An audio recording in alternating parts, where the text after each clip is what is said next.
and welcome back to Scav Talk, everyone. Today's episode, we're doing our usual Tarkov news recap. Got some interesting topics. We have softcore wipes twice. I'm just noticing that mistake. It's fine. We'll talk about that. It's not important. It's top high priority. Nikita interview. Maybe we'll talk about. We definitely will talk about the solution to stop cheating. Playing in Deadlock Amateur Tournament, and probably some other tidbits. It's been like a week and a half since we done our last podcast. Giga's been having the most insane week of his life, getting sick, having to deal with responsibilities of life and construction, building, and kids and family. It really is. It really is bad. It really has got bad. I was complaining before the cast, before we jumped on, and just saying like, it just feels like it's getting worse. It's like we're quite close to the end. We're like 3 weeks away from like me being able to like re-kit out my office, but it's like got worse and worse towards the end. Like the kids started school like full time, and like like tonight it's like do all the stuff here. Just like got loads of crap to do. Got like multiple like split between two houses. We got to like eat here and like go back home and like do everything there because we still sleep at home. I mean, like, get back, and like the guys have been like working in our hallway where our thermostat is, and they took that off. They didn't put it back on, so we got back, and there's literally no hot water at all. So we like can't give the girls a bath. It's just like terrible. And like my eldest I had to take her swimming at like 5 p.m, and so she was like kind of needed to wash off like the chlorine and stuff. So I was just like running up and down the stairs with like kettles full of water that was like boiling, and I was like, this like literally is just so crazy. Not to mention the fact that like I couldn't stream at the beginning of the week or record anything because I lost my voice because of like child-related sickness. It's just like it's literally just it's just mad. It's actually just mad. It's so bad, but hopefully we could go back on schedule. We've like accidentally ended up managing to like roll round to the Friday, so we are recording on our normal day. It's not in the afternoon, but it's the normal day. So hopefully we can just keep back on the the straight and narrow for at least a few weeks, and until I can get back into my office again, everything could be kind of normal. So we will see. But it's quite a good day to do the cast, actually, incidentally as well, because there was, and we'll just jump into this straight away probably because it's the most interesting thing. Is there was we'll jump into that first. There was a Q&A session with a crowd of people at the Tokyo Games Fest, where Nikita is at the moment, and a lot of BSG are. So, we had the one in the US before, and then we've got this one now in Japan, and then there's the Paris Games Week or something, which is coming up in October. So they're in Japan at the moment, and Nikita is basically on stage, and it was a bit of a funny one to try to figure out because Trent AU, one of the Aussie emissaries, he posted like a handheld phone video of the whole thing, and I think it's about 35 minutes long, but obviously it's in Japan, so people are asking questions. It was like 90% of the questions were in Japanese to begin with, and then the guy on the stage was translating it into English for Nikita, but off the mic, so you couldn't hear the English translation, and then Nikita was answering. And so I think I saw Pesties put a video as well, so like both basically just had to rely on like Google's auto translation of the person in the crowd's question, and then contextually listening to Nikita's response to see if it makes sense or not. So it's a bit of a mess. I mean, we can go through all of them. I actually did bring a video out like 8 hours ago or something, maybe 6 hours ago, with what went down. But we could go through everything there. Let's see where's the best place to start about this. I've got like some. I'll probably jump around because there's some things that are more important than others, and the questions came in a bit of a random order because they were just coming from the crowd. So the most important part was the section where the question originally began with, "Are there any plans to revamp the skill leveling? So to increase it, or change it for certain skills, because people get to the end of the wipe, or they've got Kappa, or they've got up to level 70 or whatever it might be, and they've got mag drills of like 8 and stuff like this, outside of metabolism." So it was about the imbalancedness of the leveling of the skills. And Nikita basically said yes. In 1.0, one of the main things is to have everything all balanced, and they've done lots of research to change multipliers on the skill progression. But like on the back of that, he was just like, another thing. Here's some inside info for everybody here. The hardcore wipe is a bit controversial, but I like it. But we've decided that we still have time for the 1.0 release. We'll have a period of time, and there could be another wipe. Call it, maybe the softcore wipe for those who just want to chill. Where we're all friends. Just to have a comparison to see the difference between them. That's like kind of what I've got written down, like as quoted.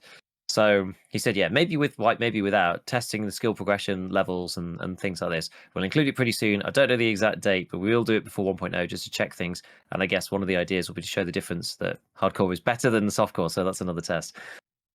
So that was basically like the main thing that people have kind of taken from this, where he was like, we might actually do a wipe here, like a short little wipe or something. So that sparked off a lot of interest, obviously, from everybody, because any wipe in EOT is like a big deal, right? And it's certainly a bit crazy considering we're at the end of September. The game is supposed to be released on the 15th of November, so that gives 31 days in October plus another 15, and then we've only got like 5 days left here, so it's like 50 days or something. So like you got to fit a wipe in, and then another wipe from 1.0. Like this is kind of nuts. So I mean, the main update to that is, I think maybe he said it on stage to a crowd of like 40 people or whatever, and Trent posted his video. People started making content about it, obviously, and he also posted a clip of Nikita saying what I just said, basically, and Nikita himself retweeted it and said, "Not decided yet. Wipe or no wipe? Probably no wipe." So he's like already started to backtrack on the fact that he was just like, maybe it's gonna be a wipe. Just I think to try and temper people's expectations a little bit. Mm-hmm. It probably would be better, I think, for him just to just to change the rules or whatever at this point. Like it's kind of fine, I guess. Or maybe do like a soft wipe, like reset people's skills or something. I don't really know. Just, they can sort of do whatever. But the one main point before I let you speak, the one main point that people are like really like, oh my god, about is there's quite a few people who are still trying to get like prestige this wipe. Mm-hmm. And the kids are just like, oh, we might just wipe you in like 2 weeks or something. Yeah, have fun. People are like, well, we had until the 15th of November, people trying to get shooter board and like test drive done and stuff. And now people are worried that there's going to be like a random wipe in the middle that just like cuts 3 weeks off or something. So that's kind of the where some people are, really like quite kind of worried about it. I mean, I guess, but like I'm just like, who cares? Like, so it's 1.0. That's a bit insane. I don't know whether that's going to happen. I really don't. And on the back of that, again, because he did actually speak for quite a while on the back of this question. He said, one more thing. 1.0, some of the changes for hardcore will be added to 1.0. Some of them. He said, again, we test a lot of things for hardcore wipe. I'm a big fan of everything being super hard, as is our life itself. So we will add something. Please prepare yourself for the 1.0 release. Progression will be slower and a little bit harder. So that's probably the main one. Like so all in all, there were 22 questions of varying lengths, and that was probably the main one, and that's why everybody's talking about a softcore wipe or whatever, and presumably it'll be something along the lines modeled off the hyperactives tweets, the people who we discussed this on one like maybe 3 weeks ago. I don't really remember, but just saying about lower inertia, like higher access to ammo, everything goes on the flea, whatever it might be. So we'll see exactly what they do. Maybe it's just in the form of an event, even, and I don't know. I don't know what they're going to do with it, but that's kind of the main one. There's a few other parts that are interesting. Some updates, and there's also some new info. So about 1.0, he basically said, we already knew this. The main thing is basically you'll be able to escape from Tarkov, but he's like, look, we'll have special missions. The separate quests, a totally separate system that allow you to complete a lot of things and finally escape Tarkov. So that's the main thing about 1.0, which we kind of knew already. He revealed that there are 4 different endings, and it will depend on your completion and your progression. Those who want to escape with the best ending, it will be really hard. He says not everyone will be able to escape Tarkov at all. Think about something like 2% of all of the player base. So really hard and challenging. The achievement of your life to finally escape from Tarkov and be happy, I don't know, was what he said. So I had a quick look at the stats. So according to the BSG stats, what we base these off, I don't really know. We've got a combination of 1% of all players of all time since the achievement system came in who've had Kappa, and 0.9% of all players who have got to Lightkeeper. Bizarrely, the Kappa number has actually overtaken Lightkeeper now, which I'm actually kind of intrigued about, because I mean, I guess Lightkeeper's sort of pointless, but he's much easier to get to. But nevertheless, that's only 1% of whatever statistical baseline they're using, or whether it's every account ever sold, or I'm not really sure. So 2% is like, it seems sort of too specific for him not to have thought about it and just do it off the cuff. So maybe it's going to be like easier than Lightkeeper, easier than Kappa to actually escape from the game. I would hope that a player like myself would be able to escape from Tarkov. I would hope. Insofar as, I play a lot for the first 2 weeks or 3 weeks, and then I tend to scale it back a lot and play like 10, 15 hours a week, something like that, and that would be enough without having to do too much rubbish. Keep Kappa in, keep all the faulty stuff, whatever, but like have it more like the Terror Group Trail, or that kind of thing, like getting the 2 lines, because that was hard. But minimum requirements: you must be Prestige 5. I can't hear you at all. Your sound is just like gone. Oh, why is it gone?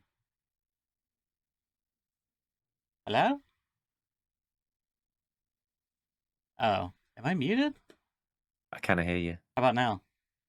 Yes, now I can. Oh, I accidentally hit my mute button for Discord. I don't know when that happened. No worries. No worries.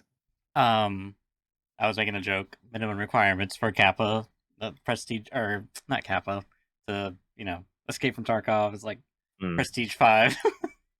It'd be something like, I mean, hopefully they're like sensible and it's not going to be that, but you never know. Yeah, you just the key is like it's gonna be really hard. You gotta like complete the wipe 5 times over. Yeah, you got to hand over your Prestige 5 armband, and that's the the requirement. Yeah, I'm not sure. So that's interesting. Though they said that there's like 4 different endings.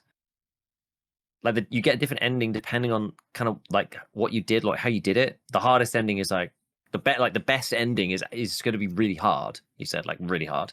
So you may just be able to go through escape. I mean, it'd be really funny if out of the 4 endings, if one of them is just like you like think you've left and then they just kill you or something like that. I can almost see that happening. Yeah. It's like you think you escaped, but like you cut all the corners or whatever. So Lightkeeper just like executes you on the boat or something stupid. Mm-hmm. I can imagine that. The game was rigged from the start. Yeah. Exactly. So we'll have to see how that goes. But like, I quite like the idea of there being like different levels of achieving. Allow people who are dedicated enough to at least get to the end. Mm-hmm. And do the max traders thing and get to do the quests, the special quests, whatever, and get to the end. So I do hope that actually comes through properly. But we'll see how it goes when it actually comes. There was what else about 1.0? So the other 1.0 stuff was somebody asked that with 1.0 would there no longer be wipes, which they said many times that there's still going to be wipes, but we hadn't heard about the other characters because they were basically just like what's the plan? Are there seasons or wipes or whatever? And we hadn't heard about these plans since PvE came out. Because before that, he was like, "Oh, it's gonna be a seasonal character, a non-seasonal character," and that was I don't even remember, like 3 years ago or something. Yeah. And then PvE came out after all the Unheard Edition drama and everything else, and so it's just like, well, is this on off the table still? Like, are the plans still the same? Don't really know. No one had. I don't think anybody had asked, from my memory anyway, until now. And he basically was just like, you'll have an additional seasonal character with wipes, and the main character will stay without wipes, which. It's cool. Like, it's interesting. And again, I spoke about this in my video, but like, I find it intriguing the way that he has discussed it. In that, like, oh, our main character is going to be like a no wipe character. Oh, and you'll get an extra character, which is going to be the seasonal character. Because in my mind, I thought about it the other way around. Like, our main character continues to wipe, and then you also get a permanent character. It might not mean anything. That might just be like they might just be it's like. Scav, PMC, or other PMC, or whatever. Like you pick it on the entry to the game, which profile you want to play. You press the button like on PvE or whatever, right? To like switch between the different accounts. So maybe they're all equal in that sense. But I don't know. It was interesting that he kind of was like, yeah, your main character is like the permanent character, and there's gonna be no wipes on that character. And then you're gonna get added this like seasonal character that you can play. Because like most people are gonna play the seasons, surely. I would have thought so. Maybe they're doing that because you could only do the storyline thing on your main character. Maybe? I don't know. That's just a guess. What? Not the seasonal one? Yeah, I don't know actually. Maybe. Because yeah, my intuition would have been the other way around, right? Hmm. And it also does make you wonder about just the play. It's like, are you going to be able to find a game on like the permanent character? So, it seems like everyone's going to want to play the seasonal one. I mean, maybe you will, but I don't know. Yeah, let's see. Maybe it'll be like the halfway house for PvE enjoyers, but like they still long for PvP occasionally, just not, you know, Giga Chad 420 Blaze It busting through Hmm. the map, Yeah, I don't know. And maybe that would like separate out people as well. They're just like, if you just want to chill, you just play the permanent character. If you want to go hard, play against all the Yeah, sweaty Giga Chads, you play like the seasonal one. I don't know. yeah. So those are like the main 1.0 things. There was a few other bits and pieces. Will Bear have an advantage against Black Division or against another faction? And he was basically just like, yeah, there's going to be RUAF, and they will not kill Bear. And that maybe on the Terminal mission, because we saw Terminal at PAX West, and RUAF helps you against the Black Division. But if you shoot one of the RUAF, they all shoot you. And he was like, maybe if you're USEC, they won't help you. They won't give you any help. But Bear would get the help, maybe. But that didn't sound like he decided. That sounded like kind of insane because Black Division sounded like mental anyway. And so if it's also just like, oh, and RUAF are also trying to kill you, it's just like, oh, well, the game's just like impossible to finish as USEC. No, okay, great. So yeah, I don't know. You'd probably take, if that ends up coming to fruition, you'd probably take Bear and the disadvantage on Lighthouse over getting absolutely railed in Terminal, right? So yeah, Yeah. it's an interesting one. The other cool stuff, the zombie event is coming back at some point, and they said they want it to be bigger, cooler. He said it was one of his favorite events. But they didn't actually do that much related to the event in the first place. I know when Nikita was talking about it in the first place, they were testing characters because that like the Tarkov netcode is just like terrible, right? It's like every piece of information about your PMC. I mean, it's probably changed a bit now with like some of the anti-cheat stuff they put in, but every PMC originally was sending like every piece of information about them to everyone at all times. So it was just like loads of information that was just unnecessary. And so they were testing with entities that like didn't have inventories or didn't have like this, that, and the other to like slim them down so they could have so many zombies on the map. That's how they actually made it, semi-sensible. Because the FPS actually wasn't that bad on the zombie one. Because it's not like having 100 scavs. And also the AI was much simpler too. So you could kind of get away with it, like simpler AI, you don't have as much baggage that comes with the characters. But outside of that, he said, oh yeah, they didn't really, they didn't actually do that much to it. So the next one, not sure if it's coming in October, but the next one should be like a more enriched version of the zombies event. And a lot of people actually did really like that one. It was just different. It made you think about the game differently, right? Because it's just like everyone usually uses the high pen, whatever. And then now you're just like, oh, I got to have like loads of damage that they've got loads of health, but no armor. So I've got to pick, something crazy that's like totally off the meta. It's something with like high damage, high mag capacity, and like really low pen and just like massive damage. I ended up with the shorty foul. Some other people ended up with like what else do people have? Like some of the shotguns were not terrible. It's a bit hard to reload them. Like 100 rounders with more Mageddon. I know some people using the MCX. Getting like 100 rounders with like what's the most damaging one for MCX? Is it Whisper? Can't remember. Yeah, I think so. One of those anyway. So yeah, just kind of like flipped on its head, and like maybe people think differently. Some people using like the RPD and like stuff that can't jam, and like it's just, like it's kind of cool. So yeah, we'll see. Right. So then that's the main stuff. What else was there? Somebody was complaining, I think, about the stylish one, which was like supposedly not in the game. I looked and it was. He did say about someone was asking about new weapons, equipment, and other content. After 1.0, are there plans to actively add like new weapons and stuff? And he was just like, yeah, of course, we've like modeled loads of things in advance for 3 years, like stuff that we've been like working on hasn't come to the game for like 3 years or whatever. So they've got things that they're going to put in like after release, and they've got definite plans for the next 2 years for sure. And that they want to carry on supporting the game for at least 5 years. They've got plans for like 5 years out, is what he said. So we'll see. As per usual, they're not going to add female characters to the game to like play.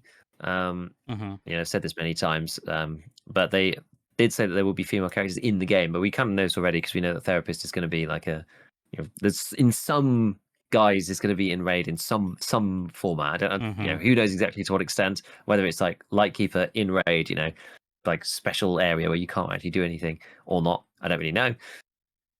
So we'll see. And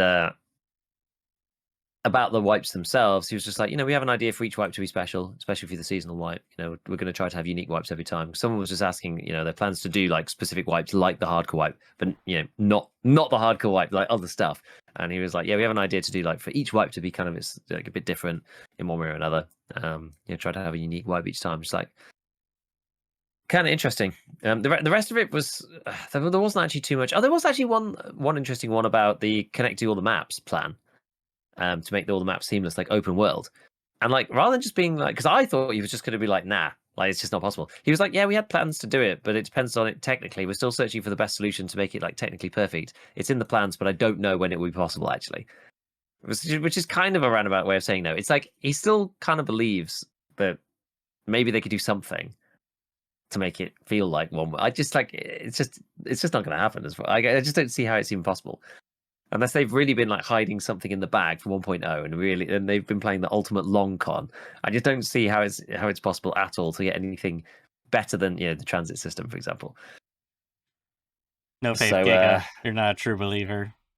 I'm definitely not a true believer. No, I'm not a true believer. That's for sure. I'm not paying $50 to have it on Steam, so I'm not a true believer. Yeah. Yeah. The rest of the stuff, there wasn't actually too much else really. It was he mentioned about somebody asked about boss spawn chances being 50% on 1.0, and he said, yeah, it's possible. One special thing for 1.0 that no one knows, and you guys will know it first, that you need to open locations starting with Ground Zero. You receive the first quest, you need to open the locations one by one. It'll slow progression and help you get into the game more easily. And maybe in that case, we'll have the spawns increased. And he did say that there's actually structures that they put in so that it's easier for like new players to start as well. I don't know exactly what that is, but he just said, 1.0 is going to be the best time to start as a beginner. But he said, look, there's no mercy for the new guys, but there are things to help people get into the game. So yeah, I mean, there was an interesting question someone asked about the like a New Year's wipe. They were like, are you going to do a wipe at the end of the year? And he was like, I really don't know. Actually, we really haven't thought about it. He was like, we haven't thought if there's going to be additional wipe on New Year's or not, because like that'll be really short, like 1.5 months. He was just like, we're so focused on like the 15th of November that we're like, we literally haven't even thought about it. So we'll discuss. I mean, it'd be insane, I think, to wipe in like 6 weeks after 1.0. If you have like a ton of new players on Steam and stuff, so it's like, hey, we're playing this cool new game. Oh, it's all gone. Like 6 weeks in, like what gives, man? That's crazy. I don't see them doing that, but yeah. Oh yes. One other one, the heavy killer concept, the one with like killer in the big bomb suit thing with the massive machine gun.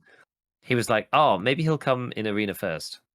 He's still got plans for him apparently in some way, but he was just like, maybe turns up in arena. That's like a long time ago. I mean, it feels like I don't know how long it was, but it feels like a long time ago. I found the tweet for it because I just typed it in and was looking for it for the video, and it was 2022, so it was 3 years ago that he last mentioned him. So there was a question about Lighthouse, saying like, I really hate Lighthouse. Would you consider working it? And he was just like, girl, why you hate it? And the guy was just like, well, it's too close to the ocean. There's no way that you can get through, all this stuff. And he just was just like, you need to get better. Next question. Such a cop out. God, that map is so trash. He knows it too. He knows it. He knows it. He knows because he's sort of consulted on it. So like he knows. He knows, but he's not revealing anything.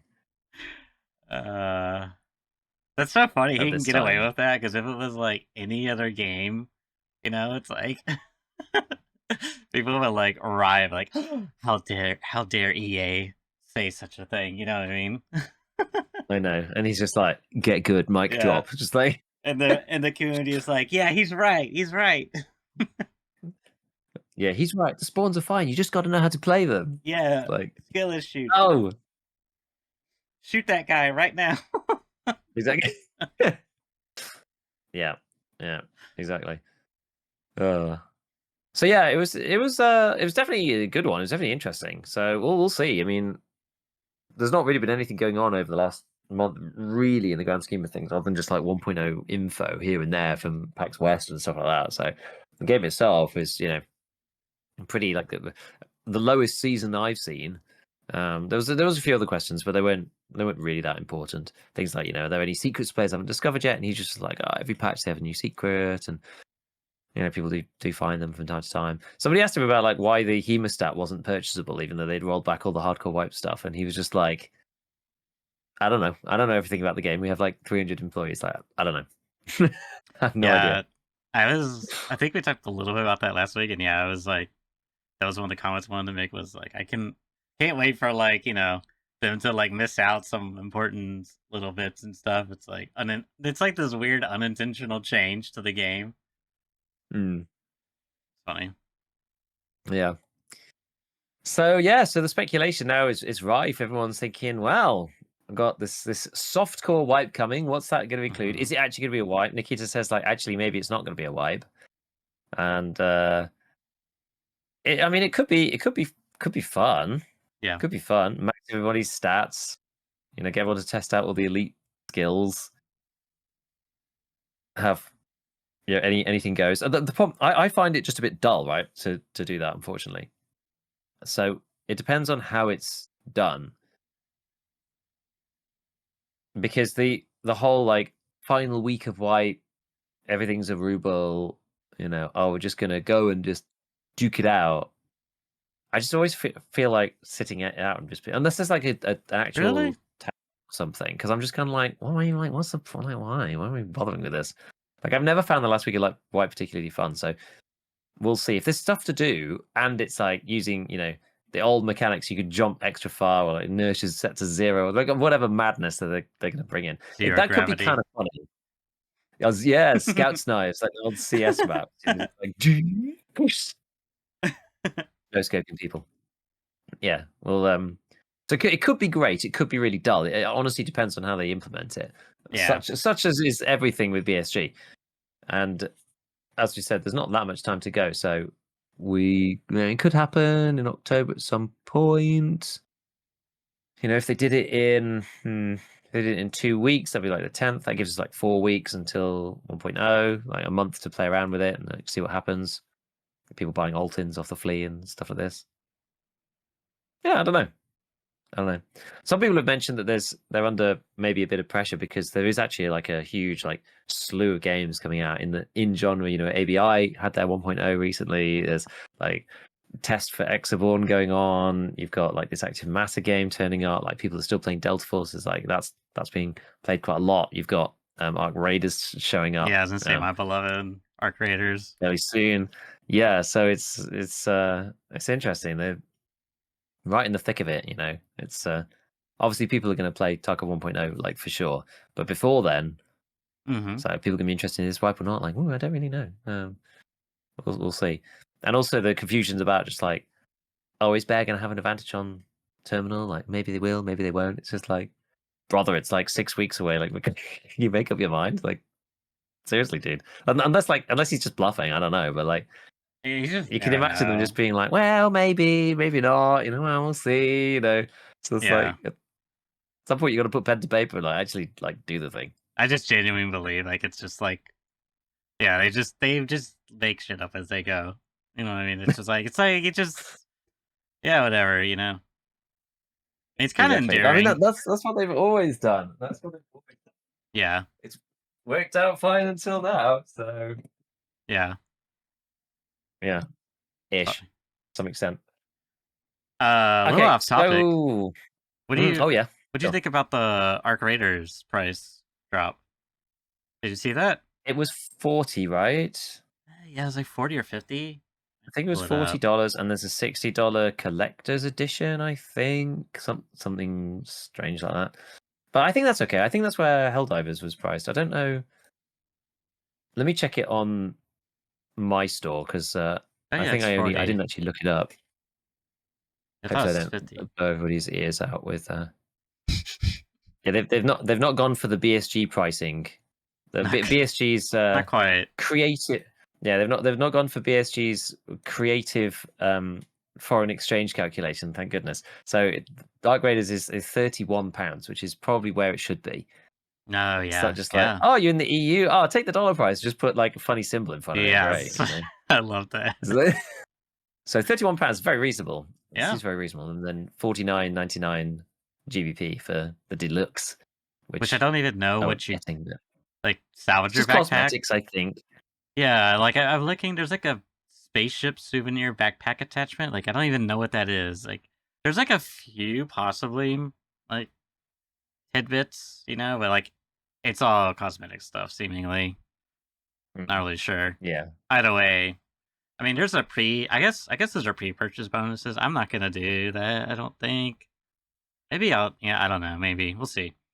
I Like watched I just Airwing's don't video care on it, about and stuff like that. he was like, well, you can play because they announced this like this final test, Yeah, I did and see so that. you can Yeah, still play the fight. Because when's that one coming? The I can't remember when it is. October the October 15th or something? 17th or 19th. Yeah. Yeah. So there's a 3-day open server test. So they just want like everyone in to try and get as many people as possible to just like smash the server. So you can play the test and then decide if you want to pre-order before the launch date and Yeah, get the bits if you it's a want good way to. of So which is doing like it. kind of nice. Yeah, yeah. Yeah. Kind of a nice way of doing it. I did also see apparently Active Matter is also on a like free weekend at the moment. People Mm. want to try it. It's until Monday, something like that. So it's quite a good way to get people in. A bit like BF6, right? It's just like, off you go. Yeah. Give it a try, and do you like it or not? And we'll see. I'm excited. I'm excited for it. No, I think it's good. It's good. They've basically taken the same approach as with the sort of Helldivers model, right? Yeah. So we'll see afterwards if there's going to be any kind of like there probably might be some like battle passy sort of monetization stuff in there, but if it's done Surely. nicely, then it's okay. Yeah.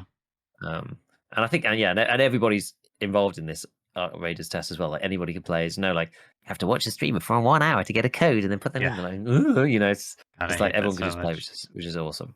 So yeah, there's a lot, but like so that test like it's funny. Like I created on the 30th. People play. I mean, it might actually hurt it a bit. I mean, it's on console too, but they might actually hurt it a bit on PC. The fact there's like play for 2 weeks, that's like long enough to be like, oh, I understand like what's going on, and then we'll jump into Tarkov, do the 1.0, Yeah. and then once you finish that, it's just like, oh, maybe play something else. Like, will people go back to Arc Raiders? I don't know. The fact it's on console as well, it's definitely in its favor, because those people aren't going to be able to play if you don't have a PC. So Yeah. I'm just intrigued. I'm intrigued. I think there was a new trailer as well for Arc Raiders. There was like some different robots with like tank, like gun thing, Ooh, I and haven't stuff seen like that. that. Which is like kind of neat. So I mean, I just genuinely didn't get to play enough of it. I literally played like 3 hours or something, so I didn't even get That's to so fight like anything particularly big because I it was was just not so available. good. Story of my life. I just wasn't available over the weekend particularly. So we'll see. But yeah, so many people are just like it's a huge circle jerk. This game, it seems. Yeah, like I I know can't people glaze it like it. enough. Yeah, I mean, like it's one of those things, right? It's like it's just one of those things where game comes out, you have an average rig, and it runs at like 70 frames, and everyone's just like game of the year every year. It's like it seems like right now it's like it's kind of like so easy in inverted commas, right? Like if you optimize the game and you make it like at least sort of sensibly good, Hmm. everyone's just like, oh my god, you got UE5 to do this? Yeah. Yeah. You got the backdrop of people on Borderlands using like quad frame generation to just Which yeah, just like what the hell? I didn't even realize that game was running so badly for whatever reason. I mean, I don't even know. I haven't even looked at it. I'm like so like checked out of Yeah. anything Borderlands related nowadays. But Mhm. yeah, I hear you. Yeah, no, exactly. It's like as I said last time when we talked about our graders, I opened it up and I still had my screen in like 4K like DLDSR mode, and I couldn't get the windowing settings to work particularly, and so I just left it. I was like running it in DLSR. I had like 70 frames or 75 frames or something. But given I was running it in like, you know, much bigger than my screen's res, you know, I mean, my system is not really rated for doing 4K particularly, and it was just like, yeah, this is like totally playable. This is fine. Yeah. So yeah, pretty gnarly. So that's gonna be fun. It's Yeah, gonna I'm be looking fun. forward to Go do that. the playtest. Yeah, is that in the week? When is it? The 5th? Was it 17th to 19th? Yeah, so it's like Friday to Sunday. I have to make sure that I can actually get some good timing on that. I was like, try and book out some weekend time. Yeah, you got to. So, just quickly whipping through the rest of the Tarkov land stuff before we move on to another topic. There was a post. I mean, this is old news now. A post from Nikita last Thursday, and it basically was just like, you know, new arena battle pass that was coming. So that's kind of cool. And then there was 2 sets of balancing changes as well. The first one again was like ages ago. It was like last Thursday, so it was like Mechanic and Ragman came back to level 4, and they added the ability to put money in skill container again. So you can now have skill container in the bum. So you can now use the BTR and like pay for the taxi and whatever else you might want to do. You can have that in a docs case inside your skill container. And then the other day, so this is like 3 days ago. This is Tuesday. They returned the item requirements for level 2 hideout zones to the values before the hardcore wipe. So not doubled for level 2. Obviously, it's still like that for level 3. Return the sprint stamina consumption to the value before the hardcore wipe, which I actually didn't realize had changed, but you know, never mind. And because it's one of those things, like, you know, you start at level 1 and then you end at level, you know, I mean, I'm level 51 elite because of the arena bug, and so it's kind of hard to it's kind of hard to know. You know, you go like from one wipe where you're high, no, even level 30, and then you go to the next wipe and you're level 1 again. It's like, oh, well, stamina consumption is now 20% more. It's just like, well, because of the level difference, I actually can't, like, I wouldn't even notice. You know, you can't tell. You can't really tell. And they moved the flea back down to level 20. So not quite to 15. Like the traders, you know, like subtle shift and unlocking, I can understand. But I don't know, just the way they're going about the like slowly reverting back to like normality. I don't know. It's just very unique. Mm-hmm. It's like it's balancing changes. You know, I don't know. It's just so weird. It's so weird. Especially now, like we definitely got to a point where it felt like the hardcore wipe was just over. And now they're just like, oh, we're gonna, you know, now slowly still drip feeding these bits in, and everyone's like, even me, I'm just like, boys, it's over. Like, could they just put it back to normal? Like, really, it's so over. It's like it's been over for like 3 weeks. Could like just chill, put it back to normal. It's what's like in between hard and soft, like firm. It's the firm core wipe. The mid core. Yeah, I just don't know what you. So funny. Yeah. The one last thing, I was going through some of Nikita's posts, and he just, you know, someone was just like, yeah, the hardcore wipe sucked basically, and he was just like, come back later, then it's just for this wipe. So, you know, yeah, it's not going to be like this. Of all the changes that I hope they keep, it'll be ammo in the secure container. If there's one thing that they could keep, it would be like ammo not being allowed in the secure container. That would genuinely be fine. And painkillers. I don't really care if you've got a grizzly in your butt. Yeah, but I just think no PKs. Yeah, just no ibuprofen. Like, and stims are sort of fair enough because they're like 30k each, and you have to sort of think about it. You can't take like infinite amounts of them. Right? With like a single slot golden star with, I mean, I know they reduced the uses to 9, I think, but even then, it's just like, you know, it just the prepain meta is just like you have to think about when you're going to prepain without having those items, you know, in the skill container. And I think the game's better off for it. I actually don't really care that much. Like the healing items thing, it's nice to kill someone and they've got an IFAK on them, you know, and you need to patch up. But I think I said last time we talked about this in particular. Like you go into raid taking enough meds to sustain you through, you know, a really like pitch battle, and if you really do need extra, that's normally in the injector case. So you can use those things sporadically. You're like, oh, I need an ETG. It's not like using an ETG every raid, you know. So like, I wouldn't mind that, but I don't really care if you end up with a Soleil where, you know, you've got Timmys with a Soleil in their bum. I'm not going Grizzly or whatever. I'm not. I don't really care. But the ammo and the painkillers thing, analgins, ibuprofen, Yeah. Vaseline, Golden Star. I just think they need to stay out. Otherwise, it's just like everyone's just like, Yeah, and like it's seemingly no matter how many times they nerf it, because like they've like increased the penalties for all of the like ibuprofen, even the regular ones they've increased, like the 4 out of 4s. mm-hmm. Like all the changes. I mean, like even like the annoying ringing on the Golden Star. It's just like it's still not enough. People like it's pretty. I don't know. And then there's always It's just like E crazy, and right? ahs about like, oh, what blah blah blah addiction system will fix this. Like, okay, but like, what about the here and now? you know? Yeah, that's the issue. It's just like fundamentally, it's the difference between being able to move when you get shot in the leg or not. Yeah, And it's just like it's such a huge difference yeah. that you can take all kinds of downsides to make that worthwhile, right? Like if you get shot in the leg, because you really are screwed. And Most of the time, I learned yeah, the hard way over many, many times. Like it's just if you try to move, you can't aim. If you try to stay still, you just get headshot. So it's just that it just feels like you're just stuck. You're just like, well, I may as well like try to stand still to get at least to fight back, but then you're not moving at all. And even when you try to move, you're slow, and then it's like it's going. It's so debilitating when you get shot in the leg and it blacks yeah, out your leg. It's just like never not worth being on them.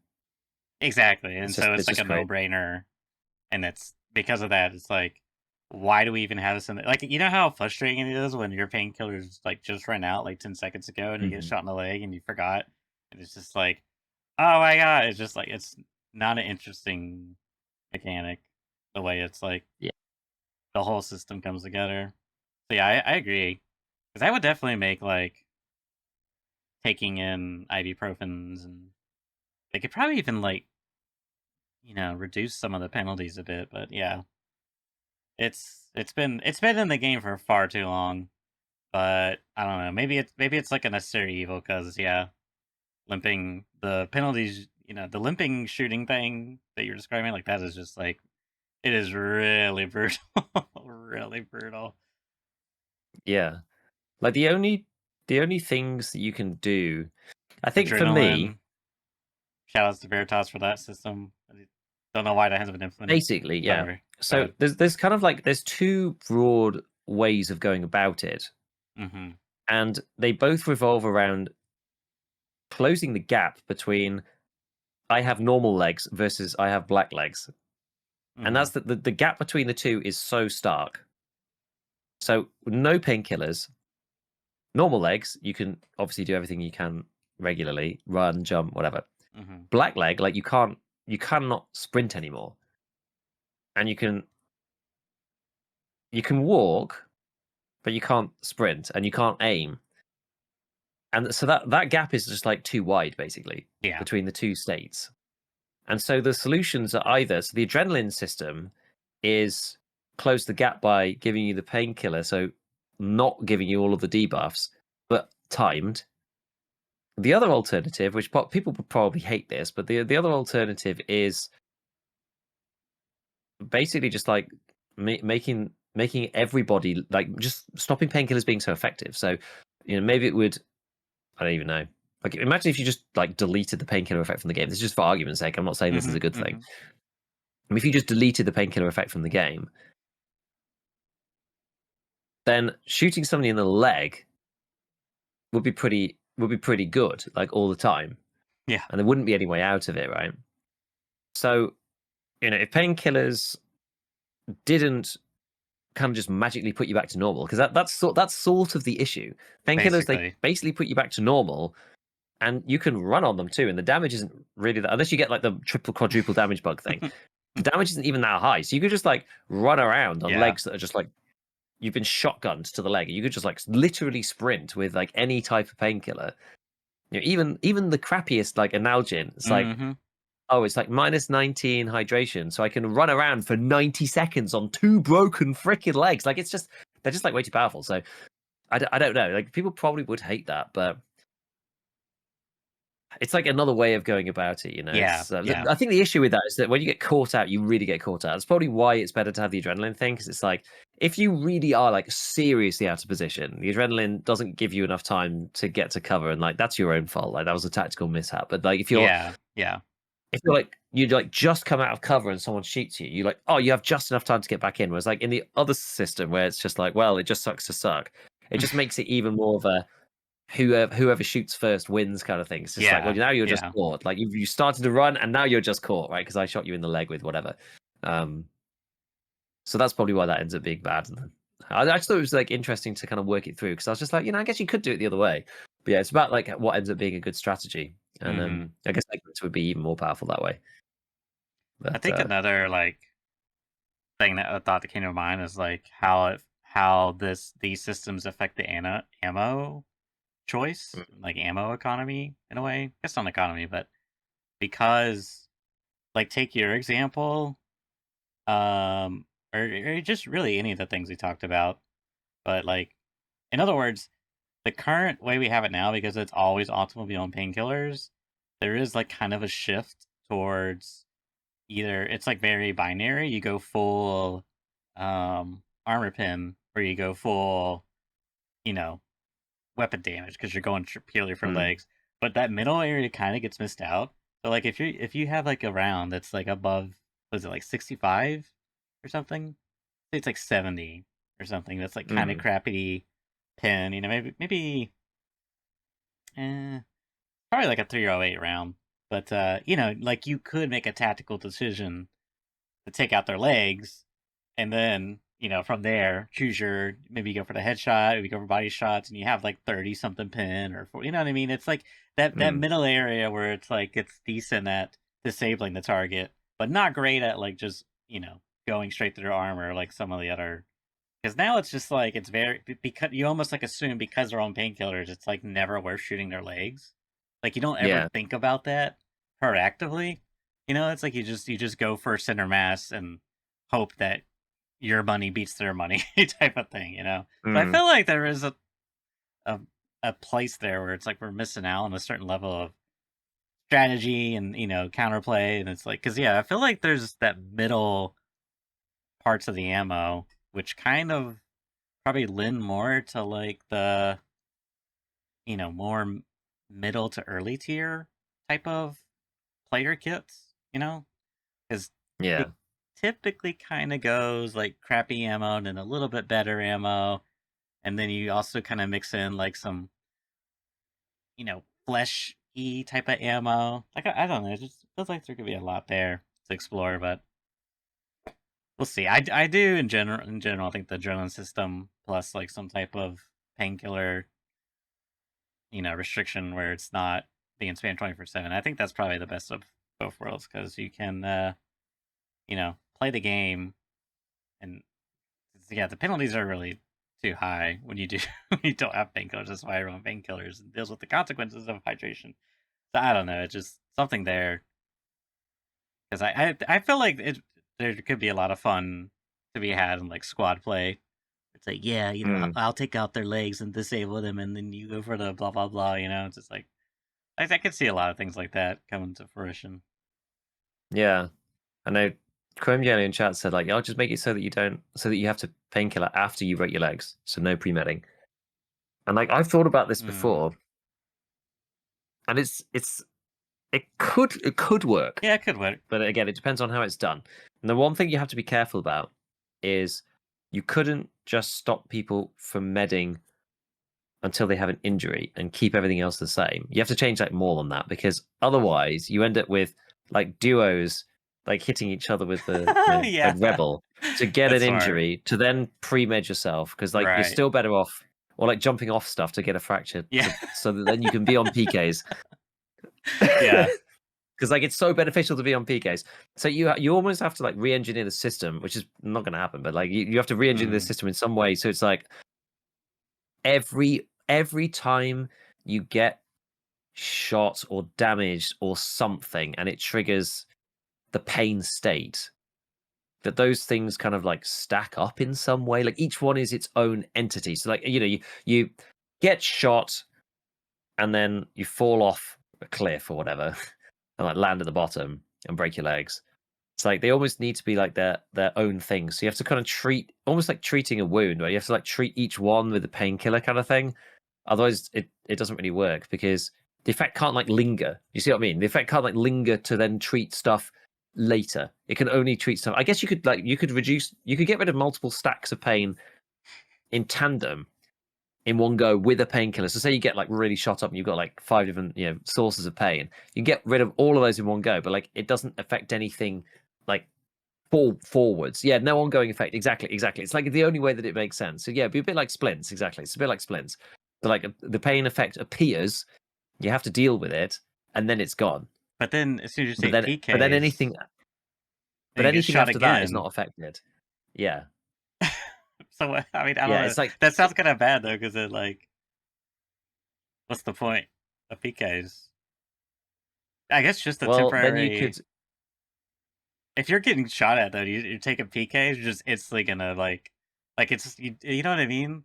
Like it's not gonna really It's like work. it would get rid of the pain. It would get rid of some of the pain effects, maybe. Yeah, but if you're like getting shot at though, they're just gonna reapply a pain effect. Maybe you take one step. But even then, like, how does that even work with? Because I remember getting myself in circles with this last time I was thinking about it. Where it's just like, Mhm. oh, but then if your leg is blacked, but then the pain effect is technically always there. So then, like, are we using the same mechanics? Does a black limb still give you the aim thing? So does the painkiller get rid of it? So then, are you still better off having a black arm from a teammate and then having the painkiller because it goes? But then that was only do it on the arm. Yeah, if you'd have to think about it more. Like, you have to be really Yeah. careful because people will abuse the crap out of it if it's not done properly. Yeah.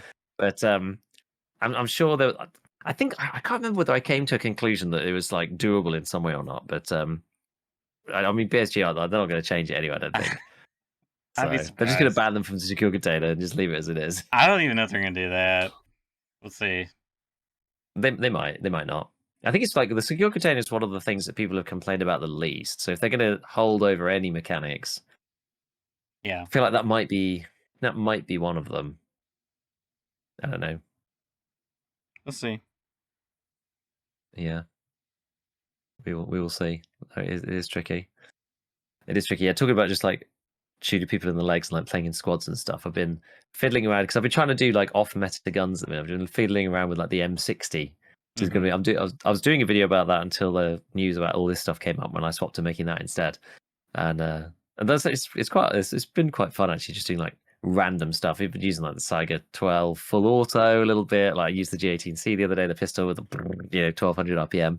Just like stupid stuff. It's quite good. It's a good time in the wipe just to be doing like dumb stuff. Yeah. So you can imagine like somebody with the the M60 with the 100 round and they're just like filled it full of ultra nozzler and they're just like, right, let me out their legs, boys. I'll get myself up in a good position with the bipod. Just everyone's like hobbling around. It's just like, right, get your shooter borns, let's go. I highly recommend going to like a shoreline. I usually like shoreline with a thermal and a bipod. Just get up on a tall hill, prone, and yeah. When you see someone, just like make sure you have tracers too, because you want to like strike the fear of God in them, and they just Yeah, proper Star Wars gaming. yeah, Boop, boop, boop, boop, boop, boop. yeah. Even if you don't hit at all. Even It's just worth it. even I mean I did it once. I mean this was back before bipods, but I told the story first. I'll be brief. I took the Scar L and like the 100 round mag, and like how's that even work? You're prone and like the mag's like clipping through the, you know what I mean? Like but yeah, and I had a thermal on it because back then like the recoil was like kind of fixed. Like it just went up basically, and then it stopped at like its apex. So it was like super easy to control, and so yeah. But I had like the crappy because the Scar L, I had like the crappy 6A1 in it, so like they were just getting peppered. Like they were just like running around. So my teammates had to clean them up. It was so funny. Just to like just Yeah. With the tracer, it's so good though. yeah. I see people doing it with like the RPD as well with T40, T45. Like Yeah. same thing. Yeah. With a big 100 round, they're just like big box and they're just It's just like fun. all these traces just flying out. It's kind of neat. It's It's fun. kind of neat. Okay. What's on the agenda next? Where do you want to go? I I could talk about some game demos. There's like Sure, that's a good there's like segue. at least 2 that I played. I think they're actually both out. But let me just pull them up here. Yeah, I think they're both out. So the first one, okay, I really like this one. Very, I don't even know how to like describe the art style, but let me start with the premise. Okay, so Sulfur is a modern, old school action adventure. Outsmart enemies, find treasure, improve weapons, harness power, delve deeper, find answers, make it end. And it's kind of like a roguelike. I mean, not to like the fullest extent, but it has like roguelike-y elements. But I think it's like super worth trying, like especially the demo, just because the art style, like I don't even know how to describe it because the enemies are like 2D, right? And I'm pretty sure they're modeled, um, you know, depending on how they're facing, their 2D sprite or whatever will change. But like the art style here is like very clean, and I don't like how do you even describe this type of art It style? reminds me a little bit of like it reminds me a bit of Battle Bit. Yeah. That's a great, but without the blockiness, because things are like Yeah, rounded, but some things are blocky. Like it's very, and then you got the enemies, which look like like cell shade kind of thing almost.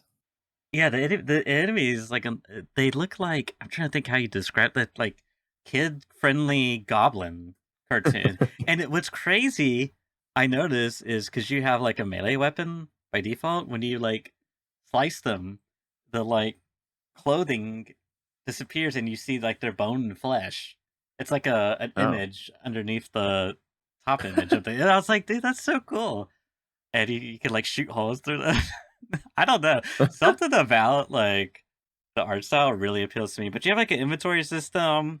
You sell stuff, you buy things. Like it was pretty cool. The characters you interact with and like the hub world are so funny, Giga.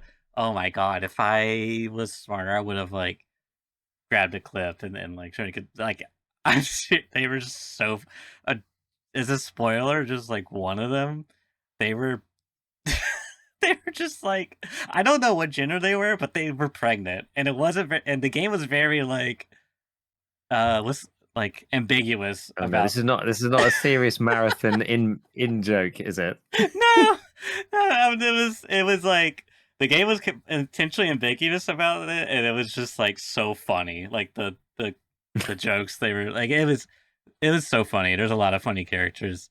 One of the characters are like they're like addicted to eating like pen ink. It's just like, and they always got like black ink from their lips. It's just so funny and bizarre because like I can't get the art style, like the art direction on my mind. It's like all these different things mixed in. It's just weird. But It yeah. looks kind of wild. Yeah, it was cool. It was actually really hard. I didn't like I died after like the first 4 levels every time. Like I don't know, I just Wow. suck. Yeah. Skill issue. Yeah, So it does look like quite tricky. yeah, I think I was having a little issue mentally. I was like, "Oh, this is like a boomer shooter. I just run at the enemy and kill everything." But it's really more like survival-y. You have to be more Mm, tactical. interesting. Sorry. I didn't see that. The monster just like he was like in a sauna robe and he just like pulled out dropped his towel and like shaked his buns. That was so funny. I really like this game. I'm gonna have to like it's an older game, 2004. I'm gonna have to Mm. don't know, yeah. It's on my wish list. I want to have to buy it. Anyways, next game. This one is a boomer shooter. It is called did I say the name of the first game? I'm sorry, it's Sulfur if I didn't. I don't even remember. But Sulfur, there you I'm go. not sure. Alright, next game. Nightmare Reaper. This game, boomer shooter, pixely, very pixel graphics, kind of like old school Doom. It was like a bit much visually for me. Mm. Um, but if you like that aesthetic, the gameplay was very good. There's a ton of weapons you get. Similarly, this one's described as a looter shooter. I'd say that's fairly. I mean, it kind of has that roguelike element to it. But what's neat is Yeah. basically you're from what I can gather, anyways, you play as like a female in like a mental hospital, essentially, and you go to sleep and you have these night terrors where you play out and you're like killing, you're in like hell killing stuff, and then when you die in your Mm. night terrors, you're like your pixelated hands like slowly rise up and there's blood everywhere, and then you wake up with your hands still in your face in like the room and your little cell, your little foam cell. And it's like, oh, they're not bloody. Guess I'll go back to sleep and have another night terror. It's there's like a there's like a mystery you're trying to solve with like the real world, and That's kind of cool. yeah, it's very weird too, because you have like a progression system where you unlock like skills and perks, and you play Mm. like a Mario base game and like complete the level, and then you unlock that, and you like there's like a map that you travel for like each different Right. unlock. Like it's kind of a weird game. Like I said, Mm. I kind of digged it. So yeah, those were the two games that I played recently and It's kind of enjoyed. neat. The gameplay, a lot of it reminds me of like Doom in the Nether. Is like how I Mhm. would describe how it looks. Mhm. It's like Doom in the Minecraft Nether. It's just like glowstone kind of vibes. Yeah. Yeah. Yeah. I can see It's kind that. of cool. Okay. You want to Nice. start us off with some play safe ID while I step away for a brief moment? Sure. All right. So we had been mooting the possibility of talking about PlayStation at some point because I've been looking at it a lot over the last couple of weeks, and we discussed it between the two of us, and I think Tara didn't really have any idea about like what it was, and I've spoken, I've talked to lots of people about it. I've had lots of conversations about it. I've talked with my community about it, and I've talked to the guys over at PlaySafe and stuff, and so we thought it was a worthwhile topic to discuss because I personally think it's actually going to become a real thing. Now, how much? Because we talked very briefly about it previously. I just said like, have you seen it or anything? Like, where is your where have you looked at it at all? Because like, that might actually be quite handy if you haven't in some ways. Basically none. Okay, have you seen it? Do you know what it is even?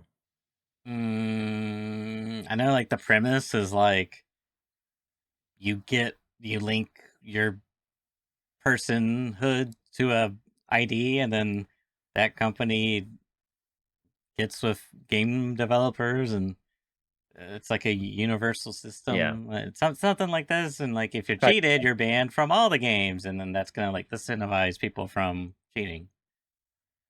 Yeah, that's like roughly the idea. And I think the main point about it is that I had this thought like ages ago, and I think lots of people have had this thought as well of just like, well, if you could somehow get people to be accountable based on, signing up in some fashion with their own, to be like identifiable in some way, Yeah. then it'll help fix the problem. But like, how is any and the cheating problem, just to be specific, but how is any game dev ever going to do that? You need like, what do you even need for that? You need to either be collecting like huge amounts of like personal information. It's just like not feasible, right?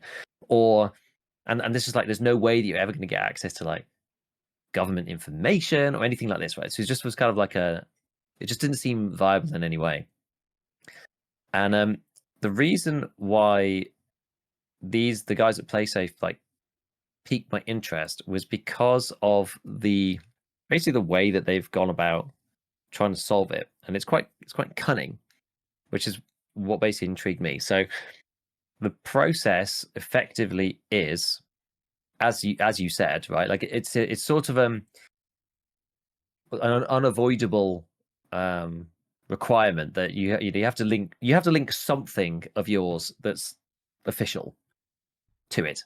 Hmm. Otherwise, it doesn't work. So it's unavoidable. And I don't think anybody in this day and age really wants to be linking real world ID to anything, really, if they can help it, right?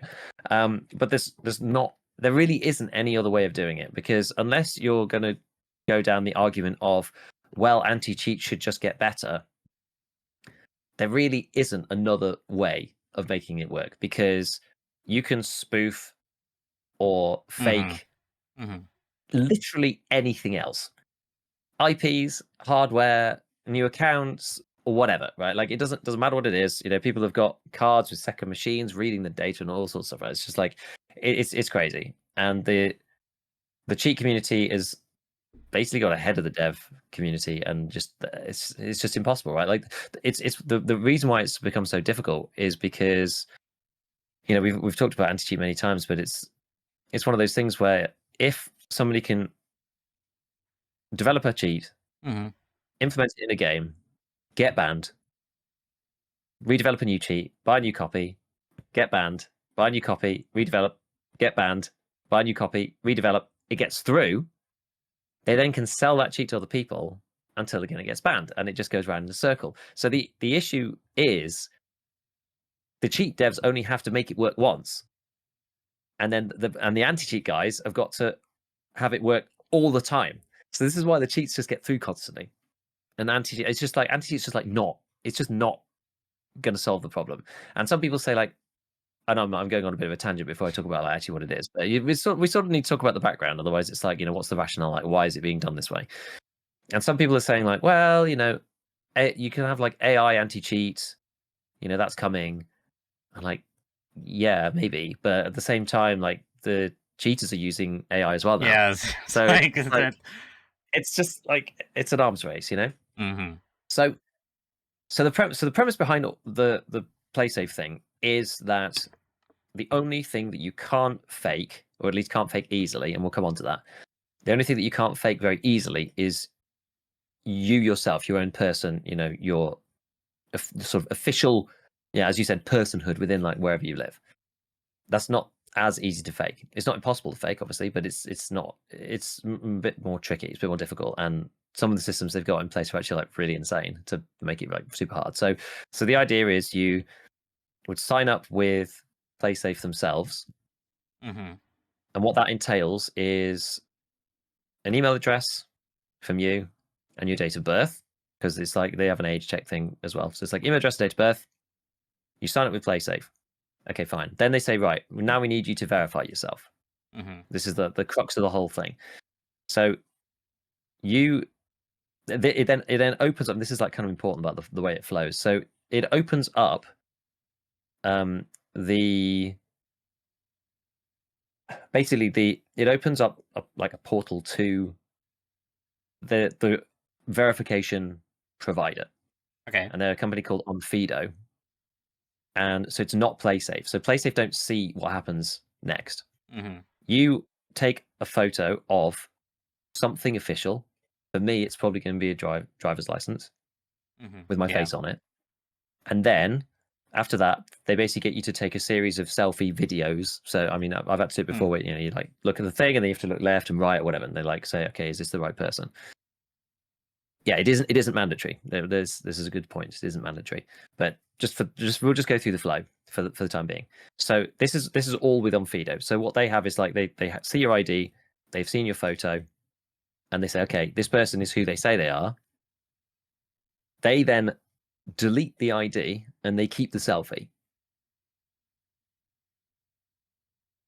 And PlaySafe ID gets a response back from Onfido that says this person has never had has never requested a PlaySafe ID before, so give them an account. That's effectively the flow. So if you've had a PlaySafe ID before and you try to, well, you know, just like sign up for a second one, the response that comes from Onfido will say, do not issue a PlaySafe ID. This person's already had one. So then you've got basically a verified PlaySafe ID, which you can then link to your game account. So imagine, just for argument's sake, that it was an EFT. You can then say, right, link a bit like you do with Twitch or whatever, like link my, you know, PlaySafe ID to Escape from Tarkov. And if I want to play in a PlaySafe match, I basically then I'm like, my account is linked and I'll be playing like PlaySafe protected raids. So if I'm in those, that's exactly the same as just like playing Tarkov normally, except everybody in there has got a PlaySafe ID and a link to it. And if somebody is found to have cheated, then there will be potentially some infraction put against their account. So if you get banned in EFT, they are separate systems. So you don't, PlaySafe receives the ban notification from BSG, and then they decide what to do. Because obviously they're Who kind of plays almost safe like or BSG? play safe, yeah, play safe. So BSG are going to do whatever BSG are going to do. So they may ban your account, and then play safe see the ban come in and what it was for, and then may or may not decide to do something or follow along with it and permaban you or not. It depends. It really depends. Because Depends the on thing about what. PlaySafe is they're like, it depends on like what it was for and your account history and all sorts of stuff. Because one advantage that they've got, which if they do manage to get into a bunch of different games, like I kind of hope they do, if they do manage to get themselves into a bunch of different games, they will actually have like a lot of history on you. They'll have seen you playing all sorts of things, Battlefield maybe, or Call of Duty, Tarkov, like Rust, whatever. And like if you have like a long history of like never having cheated, it's kind of like, what's going on here kind of thing. So you may well get like a 3-month ban, for example, which you have to serve out, right? You can't play safe matchmaking on for 3 months on any of these games that you're connected to, and you can't get another account. But you may not necessarily get banned straight away if you've like never cheated before, because the idea behind the system is that you really do only have like one life, and so they've got to be a bit careful about that. But they've got basically a combination of like a sort of some kind of score for you and some kind of score for the dev. So if the devs are sending through like false bans all the time, well, they'll kind of like downgrade the seriousness of what they think about them, right? If EFT is sending through stuff that's spurious, for example, then they'll be like, well, we have to kind of take what they say a bit carefully. So like fundamentally, that's sort of the whole thing, at its like most basic level, which in theory would be wonderful if it works well, right? There's like a million questions about the detail about why it may or may not work, or why people think it might not work, and other questions like I see in chat from Sovereign, like what happens if you get false banned, for example. And that's kind of like where the complexities of this system come in, because it's like this whole sections of just like, well, data privacy and like who has the stuff, and we kind of talked about it a little bit. I think like one of the most interesting ones that people usually say first up is, well, can I just like use an AI, deep fake or something? I can like spoof an ID. I could just like get ChatGPT to make an ID, and then I can just like deep fake the footage. So I've got like a face that I could just like trick it with. All you need is an ID and a face. They don't have like Onfido doesn't have like they're not connected to the government database, so they don't know what your ID is. They just see an ID and say, okay, that's a real ID, and this is a real face that goes with it, which is a good question. And when I spoke to the guy who's running it, the CEO over there, he's called Andrew, and he's about my age, and he's like a sort of kind of like, yeah, he's been in like a few tech startups and stuff like that, but like wanted to come and do this thing. And he was just like, yeah, the tech that they've got is actually crazy, because the beauty of doing it this way is that on Fido they do this for like actual banks. So their system has to work really, really well, otherwise there's serious ramifications. And so it's quite useful to be able to basically piggyback off all of the R&D in that industry, which is like way higher stakes than in gaming, to do what needs to be done. And they've got like some crazy stuff. So it needs to be done through a phone. I think it's called like the Onfido SDK, I think. So it has to be done through a phone for the verification check. And what they do is, obviously they see your ID and then they're trying to compare the face to the ID, but they request access to like certain camera features to get it done. And what they do is they make like micro adjustments to, there's like loads of things, but one of the things they do is make micro adjustments to like the focus, to like the saturation, to things like that, and see how the image changes in real time to make sure it is actually like a real camera feed. So it's like really hard to spoof, because unless you know the commands they're going to send down and to be able to adjust them like in real time, it just makes it so hard to trick. And all of that has come about because of people like basically just trying to defraud the financial system and get like bank accounts and credit cards, whatever, under fake names and all this kind of thing, because people are like trying to do that all the time. So it's sort of like it's not foolproof, obviously, but it raises the stakes like a significant amount. And we're sort of taking the problem from people hacking my account or like killing me in the Escape from Tarkov worries me, like, my life sucks, to, like actual financial fraud, which is good in insofar as like the tech is that much, like the problem is that much more serious, that there's a lot more investment gone into like fixing that problem. And if we can piggyback off that problem, then that is just great. Because like I do see sometimes people being like, well, surely the cheating thing just needs to be solved with legislation so that like people, it's more serious, people get put in prison, it's like anti-TOS and Yeah, stuff. And it's like yes and no. That's just not really going to work though, because like what if someone's in, I don't know, like Venezuela or whatever? It's just like, right. It has to be like their a government just doesn't care, right? Their government literally is not going to care about yeah. some guy who's like cheating in EFT. Like they're just not going to care. So like the solution isn't even like, yeah, I go after the cheat devs like legally, sure, like Hmm. fine. But that's not the answer, right? The solution needs to be like a mechanical way of like fixing this. It can't be like a legislation way. It just doesn't make sense. Um, so that's kind of, so that sort of solves the like AI is just going to break it and you can make a million accounts thing, because like you really can't. And like you really can't, otherwise there'd be like rampant fraud all Hmm. over the place. So then where to go from here? If I may, Yeah, maybe I'll I take a pause and you can just like ask any questions, because like again, this is the first time there's quite a lot to it. yeah. I mean, I don't. Me personally, I don't really care that much about the data privacy side of it, just because like I don't know. It's just like I'm the one like comparison came to my mind is I mean I don't know what it's like over there, but like here in the States we've had like a lot of legislation around like online adult entertainment, and to access some of that stuff now you have to like put in your driver license.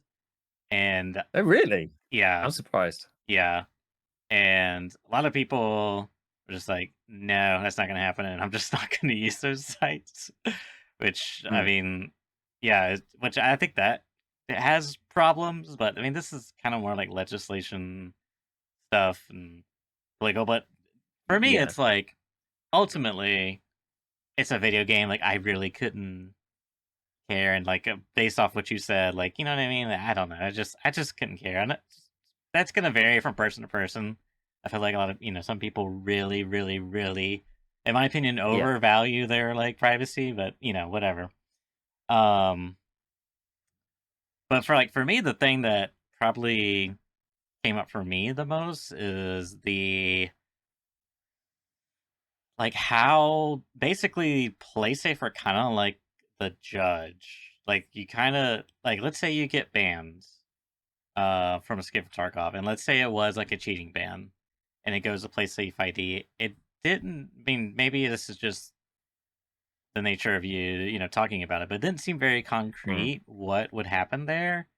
And for me, that's like a certain level of nebulous uncertainty where it's like I don't know. I would part of me is like once you get like if it's like a vac ban, that was like one thing I was thinking of is like once you're vac banned, like you're kind of screwed in a lot of areas.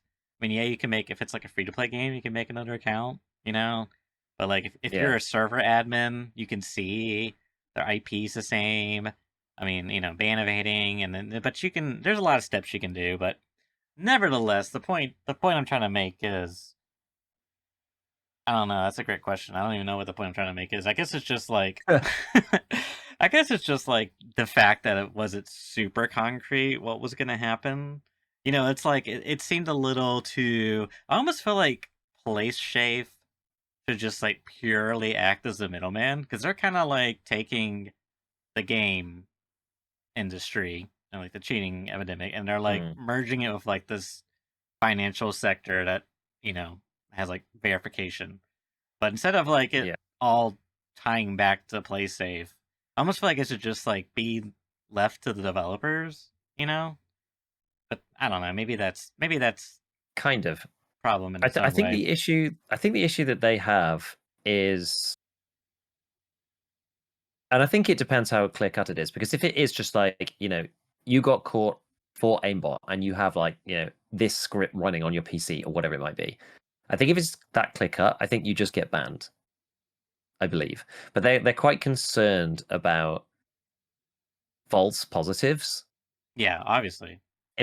In part because the system is like so much. It's like even more serious than getting banned normally, right? It's like you can theoretically go and get another account unless you're like hardware banned or something. But like there's ways around it. But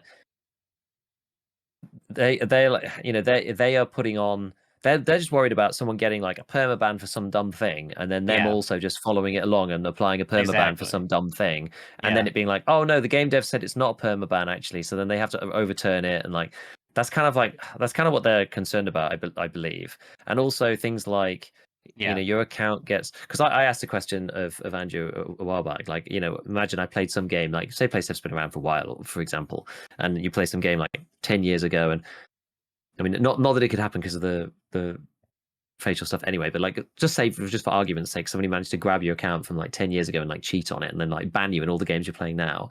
And he was like, well, if you've literally like not ever cheated in our system and then you've suddenly played this like game you haven't played 10 years ago, that would like stand out as like a big exception in our system. So we're not just going to like insta ban you most likely, but you'll have a penalty, but you won't just get insta banned. And there's like other bizarre scenarios, like because we talked about the BSG like motherboard thing. It's actually kind of how Goat. I think it was like how Goat got started in doing this stuff, right? With the cheat stuff was because he ended up becoming this like hub for people who all got banned because there was that motherboard issue. You remember the one with the a whole load of motherboards, they got printed all with the same hardware ID and one person cheated on them and then like 300 people got banned simultaneously or something. Yeah. And Andrew's just like, well, we'd see all those come in and like because for BSG it's just like, well, BattlEye, whatever, it's all automated stuff and like theirs is automated, but like this is their whole thing. So he's like, we'd see like all these bans coming in from like the same hardware ID. We'd be like, what the hell's this? Like, actually can even go back to the dev and be like, guys, like something unusual is happening. Like, you need to have a look because this is like not normal. So it kind of like, and this is the thing, it's like, it seems sort of uncertain because it kind of is uncertain because it depends on the dev, it depends on the game, it depends on the player, it depends what information comes through for what they actually did. If it's clear cut and blatant, and that's it, you are just getting banned. But there's lots of other grey areas, and they're very concerned about the grey areas, which is one reason why I'm inclined to trust them a bit more because he has spent a lot of time thinking about what about false bans, what about this, what about that, what if you get banned for like a streamer gets banned for like exploiting or something that's like in the game. Yeah. But the dev goes like, oh, we don't want this, but it's like exploiting. It's just like it's like all of these like sort of weird grey areas where it's maybe not so clear cut, and I think that's the reason why it's not necessarily like 1-to-1. You do this, you'll get back. Like it's like not just like a grid of I like see. exactly what Because you're in going to do. one circumstance, if you did allow developers full control with like their IDs in terms of what happens to them, like, oh, you said negative, you posted negative reviews about our game, perma banned, and like you're banned from all the play safe game, associated games. Like, Yeah, yeah, so that makes sense. I see it on that yeah. front. I mean, I'll say this just like as an early impression. I feel like there's a good potential for it to be because my thought is like I feel like there's a good potential for it to be better than what we currently are using in general because I feel like there's different pools of people. Like one of them is like Billy, who's like 14 of mom's credit card, and they go to like superhackercheats.com and they buy a cheat for like their free to play crappy gotcha game, and it's like, oh, I get banned, I just make a new account with, you know what I mean? And so it's like think people like that, they don't really like, it's the accessibility bar is so low for them. It's like and it's like the barriers they have to overcome is so low and the consequences are so low, because you just make a new account for your free to play gotcha game. It's like, Yeah. and then that's like kind of the problem. I mean, they free to play games have like a sort of infamy to them in terms of cheating. Is just like, oh, you get banned, just make a new account, and then people always be like, oh, one of the positives about this $70 game is they're gonna be less hackers, and like, yeah, I guess, but like My point is like that's like one pool, and then the next pool maybe they're like more tech savvier. So like if they get banned, are like willing to put in a certain amount of effort to try to like, because maybe it's like a game for them in of itself, trying to like ban evade or whatever. Mm. Um, then yeah, so like if you make it to where it's like the consequences are very severe, like there was a certain point in my youth where I was like very pro lock 'em up type of, because I would play some of these like Korean free to play games, and like some of them they weren't out in like the US or EU, or they were you could only play them like Korean servers, but to play them you had to like grab a Korean social security number and use that to create an account. So I'd find like these random security, like Korean social security generators to like generate me some, I just yoink some person's social security. I don't know how it works, but yeah. Um yeah, like in those countries, I mean you serve jail time. It's great. I mean they treat it very, I mean that's interesting of itself, because the like government and like um industries there are like very closely tied. But anyways, that's neither here nor there. Point Yeah. being, um I feel like this just makes a lot of sense in terms of like the punishment is you're gonna have to like you're gonna cut off a lot of people at the bottom end of the pools. You know what I mean? Mm. Because I feel like you might, like, if Billy's gonna make a dumb mistake like that, like, you know what I mean? Maybe he could like, maybe you could appeal in like 10 years or something. I don't know. Like, I just, yeah, like it would just like do so much for free to play games, especially. It would do so Yeah. much to cut down on, people would actually think twice about, it's like, oh, I'm not just gonna get banned from this stupid game I don't care about. I'm potentially gonna get banned from multitude of games and potentially future games to come. You know? Yeah. So I mean, the thing is that as we said before, like it is, the idea is that it is optional. So you don't have to do it. So again, like for example, if it was implemented in EFT, like you wouldn't necessarily have to do it, right? You just can be matched against people who aren't on the system. Oh, So that's interesting. so it's not like, oh, catch, it doesn't catch everybody. It's like Hmm. it's just if you want to be in it, you can be in it. You can be placed against people who are in it. If you don't want to be in it, then you don't have to be, and you can be placed against people who aren't in it. Now I have a business question. Do the users pay an Yeah. end cost here? No. So Okay. it's paid by the devs in the same way that they pay for anti-cheat. Yeah, but is that gonna be And passed on to the to the consumer? well, their their kind of like business case for the devs is, and they've done like quite a few like bits of market research and stuff on this, is just Hmm. about like how many people meet cheaters, how many people have left games because of cheaters, how many people have stopped spending in games because I of see. cheaters, and that Yeah. it's like a positive like ROI thing, like a return on Yeah. investment, to have them in to prevent player churn. Because like one of the biggest acquisition costs for, well, one of the biggest costs for most games is that acquiring new players, and so having them Yeah. fall out because they're sick of cheaters is like one of the, it's really bad for them. So Yeah. like their argument is that you will actually make more money having PlaySafe in the game because people are just happier. And at the end of the day, the Yeah. devs really are just care about, making more money, really. Um, it's fundamentally one of the main things that they're thinking about. Hmm. So their argument is that yes, it's as much of it is for, if you didn't have any anti-cheat, for example, it's just like, well, it's worth paying for Battle Eye, it's worth paying for, because like to Right. be clear as well, right, this still relies on those services. You still have to actually Yeah, be that's the caught. thing. That's the thing, yeah. You could be closet cheating and having ESP and like not get caught. And if you don't get caught, and then some people do, you see them from now and then like boasting in various comment sections, like who knows whether they're telling the truth or not, I don't know. But I'm sure there are some people who are like very sophisticated ESPers who, they know how to make it not look like they're, doing anything, and that's the only thing they're running, and yada yada yada. And like they'll get caught eventually, sure. But probably. But The fact that it's most of the blatant optional stuff will get caught. Mm. is very intriguing, because I mean I would almost prefer it wasn't optional, but like having a choice is usually better than not having a choice. So it's probably a good thing, but it's almost like you're paying for, but you're not paying. It's almost like you're opting in or not for like Prime matchmaking or something equivalent. It's like you know Sort what I of, mean. yeah. It's It's like like, it's everyone's the doing a gentleman's or the handshake agreement, type of thing. higher stakes if you're hacking, basically. It's like, there you go. And it's going to be the worst day for it will be the first game that they get integrated with. Right now they're not integrated with anybody, and they've said like they've got Are some they ready to announcements to be go? making over the next couple of weeks of it. So over the next couple of months, I think they said, oh, we might have some interesting news and blah blah blah. But they seem pretty much ready to go. They just need to they actually just need to get it done now and like get integrated with people. I think they're mostly finished with the tech, from what I can gather from speaking to them.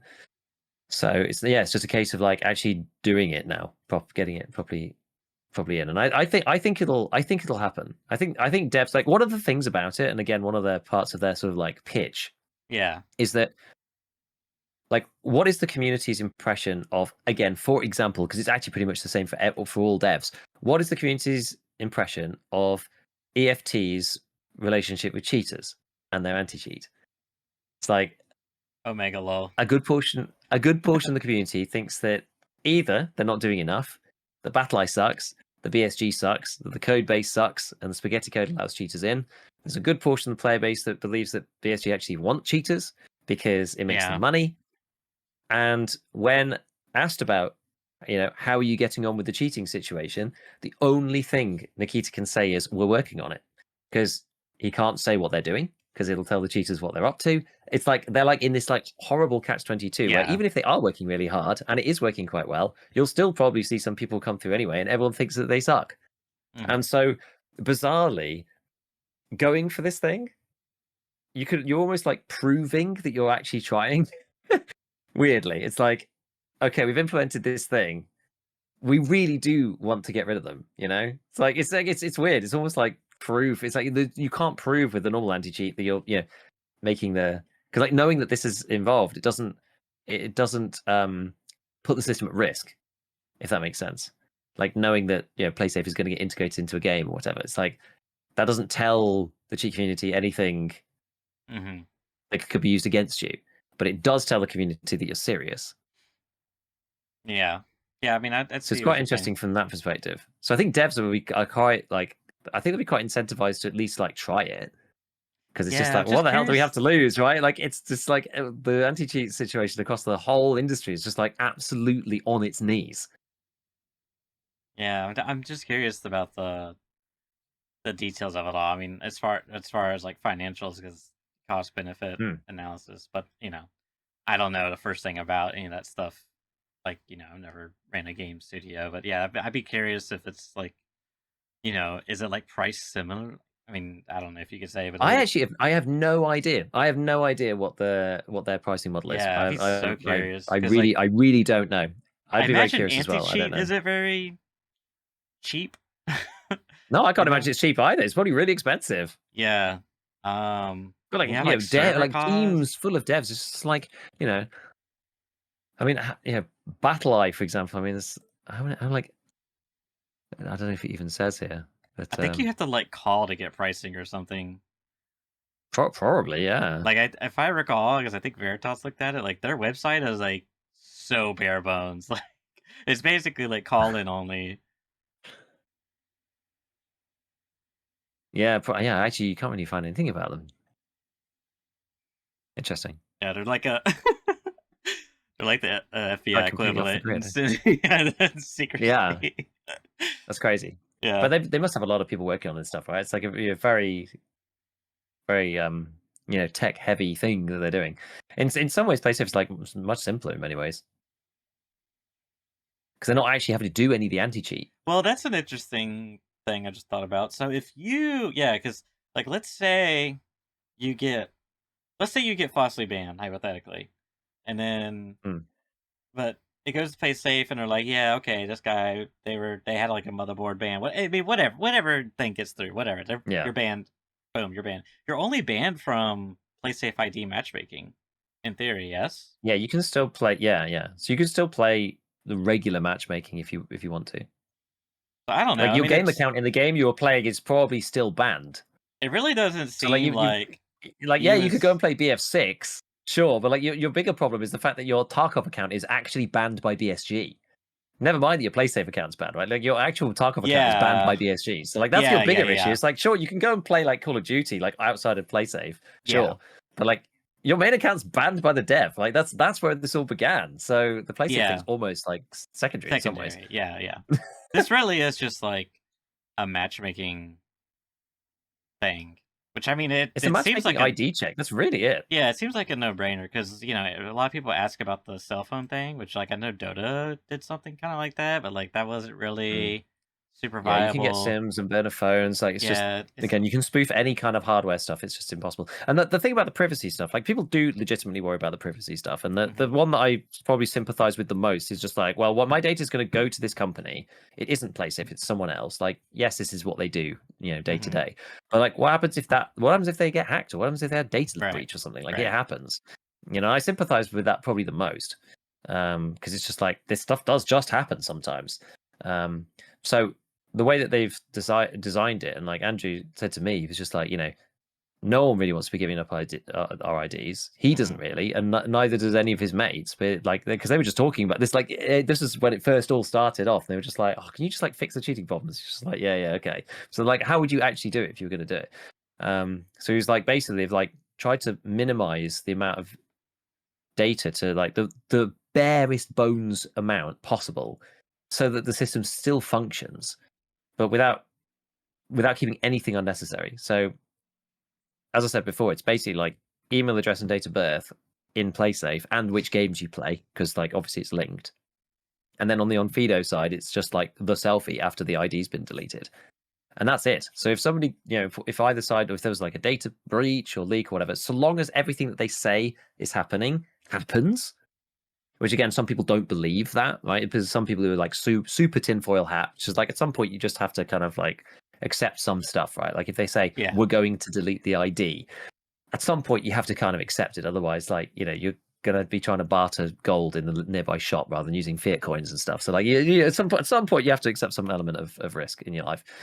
But if they say, look, we're going to delete the ID and just keep the selfie, it's just like, well, if even if in the worst case scenario that data did get leaked, it's like literally like a selfie connected to like a play safe identifier for like their internal database. Like that's basically it. Like there's nothing to leak. Like their point is that like if you buy a microtransaction from a video game, they have like your address, they have like your your banking information, and the best part about this is that like the dev never sees any of this. The dev literally like they and all of this stuff works server to server. So for example, the BSG server would talk to the PlaySafe server when you're going to matchmake and say, oh, is this person still in good standing on this ID? And then PlaySafe server says yes, and then you get matchmade, and that's it. Like they don't see any of your information.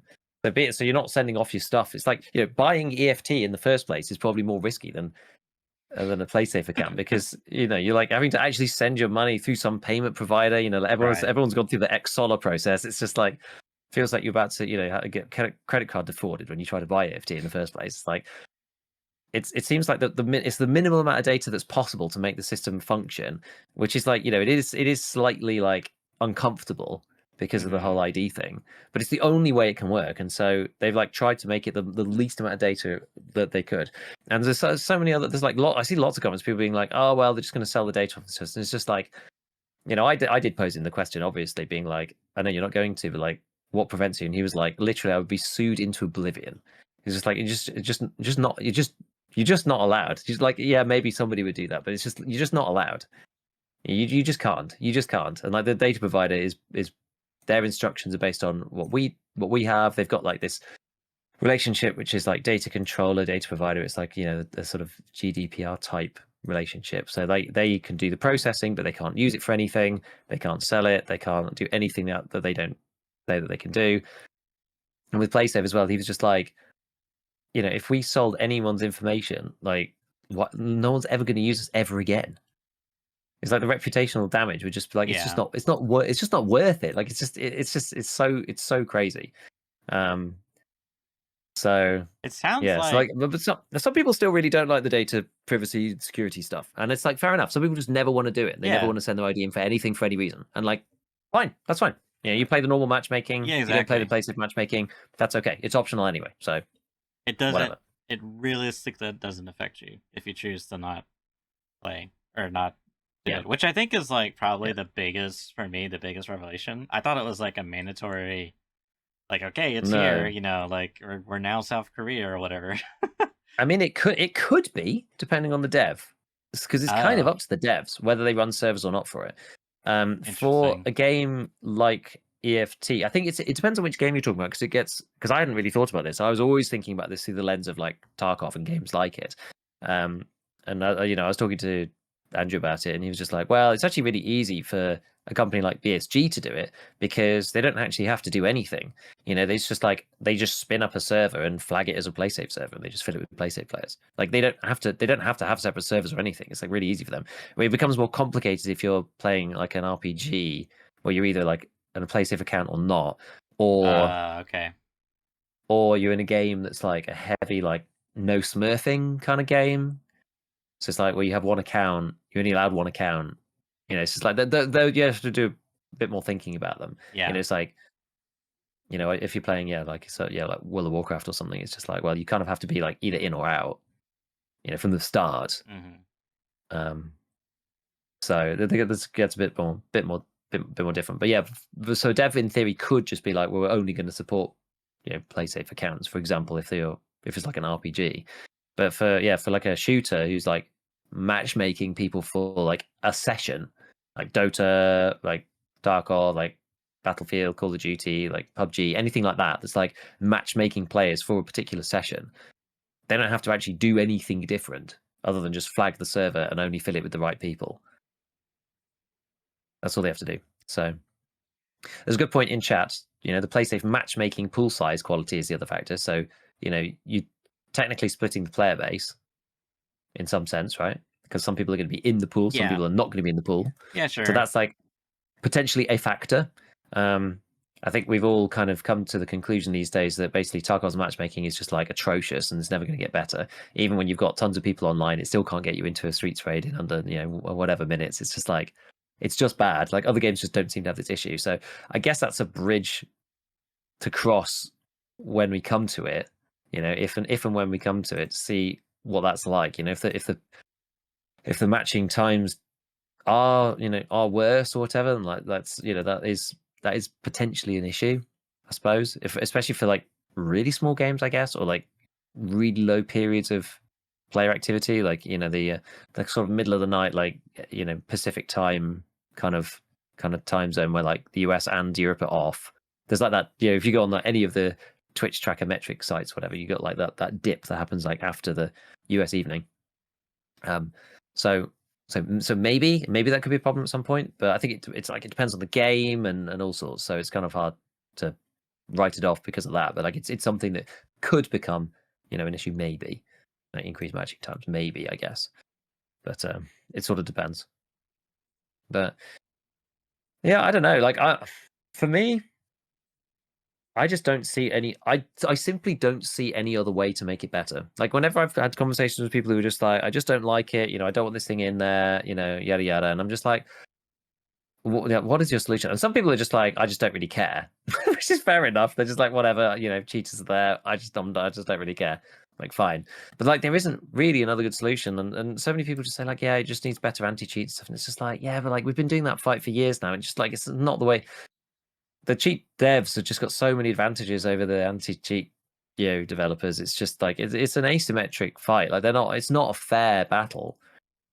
So I think it's just gonna be like the biggest hurdle for them to play safe. That is to like have this thing work is for them to acquire their first customer, and then for that to go smoothly, and then for customers of various games to start demanding play safe implementation. yeah, Because in theory the marketing in the future should, if it all works flawlessly, which probably not gonna work flawlessly, but I feel like it's the fact that it's optional and there is some like customization on the developer side. You know what I mean? It's not like Mm. one. It's not like the Painkillers example from earlier, where it's like, oh, you can only PK whenever you have a broken leg, which like sounds great in principle, but like when you think about it and all the like edge case scenarios, and it becomes, and then yeah, so like if you the fact that it's like customizable to the like customer, the game developer in some fashion, I think that makes it a lot more appealing for everyone involved. It's just acquiring the sell, and like I think it's pretty valid what they would say. I would love to see the actual numbers on what they estimate you end up saving in terms of, because a lot of games, I mean, we live in a gaming ecosystem where you play one game and that's like your game identity. Like, oh, you play video games? What video games do you play? Oh, I play Marvel Rivals. And I buy every single Gooner skin that comes out onto the market. That's like that, and then you have like all this, virtual assets tied to your, account and Marvel Rivals. I mean, it's like, so yeah, I like if Marvel Rivals just like infested with cheaters, let's say, then it's like, well, I can't, but all my digital cosmetics, everything. Some people really get into like collecting things like this, Yeah. So I could see the argument there for like you're going to have longer customers because game developers want that because we live in this ecosystem, and they're constantly doing microtransactions for a lot of these things. So like, yeah, it makes sense to me. I think that's their biggest hurdle is like actually getting it. That's like the first step, getting it on board with someone. Yeah.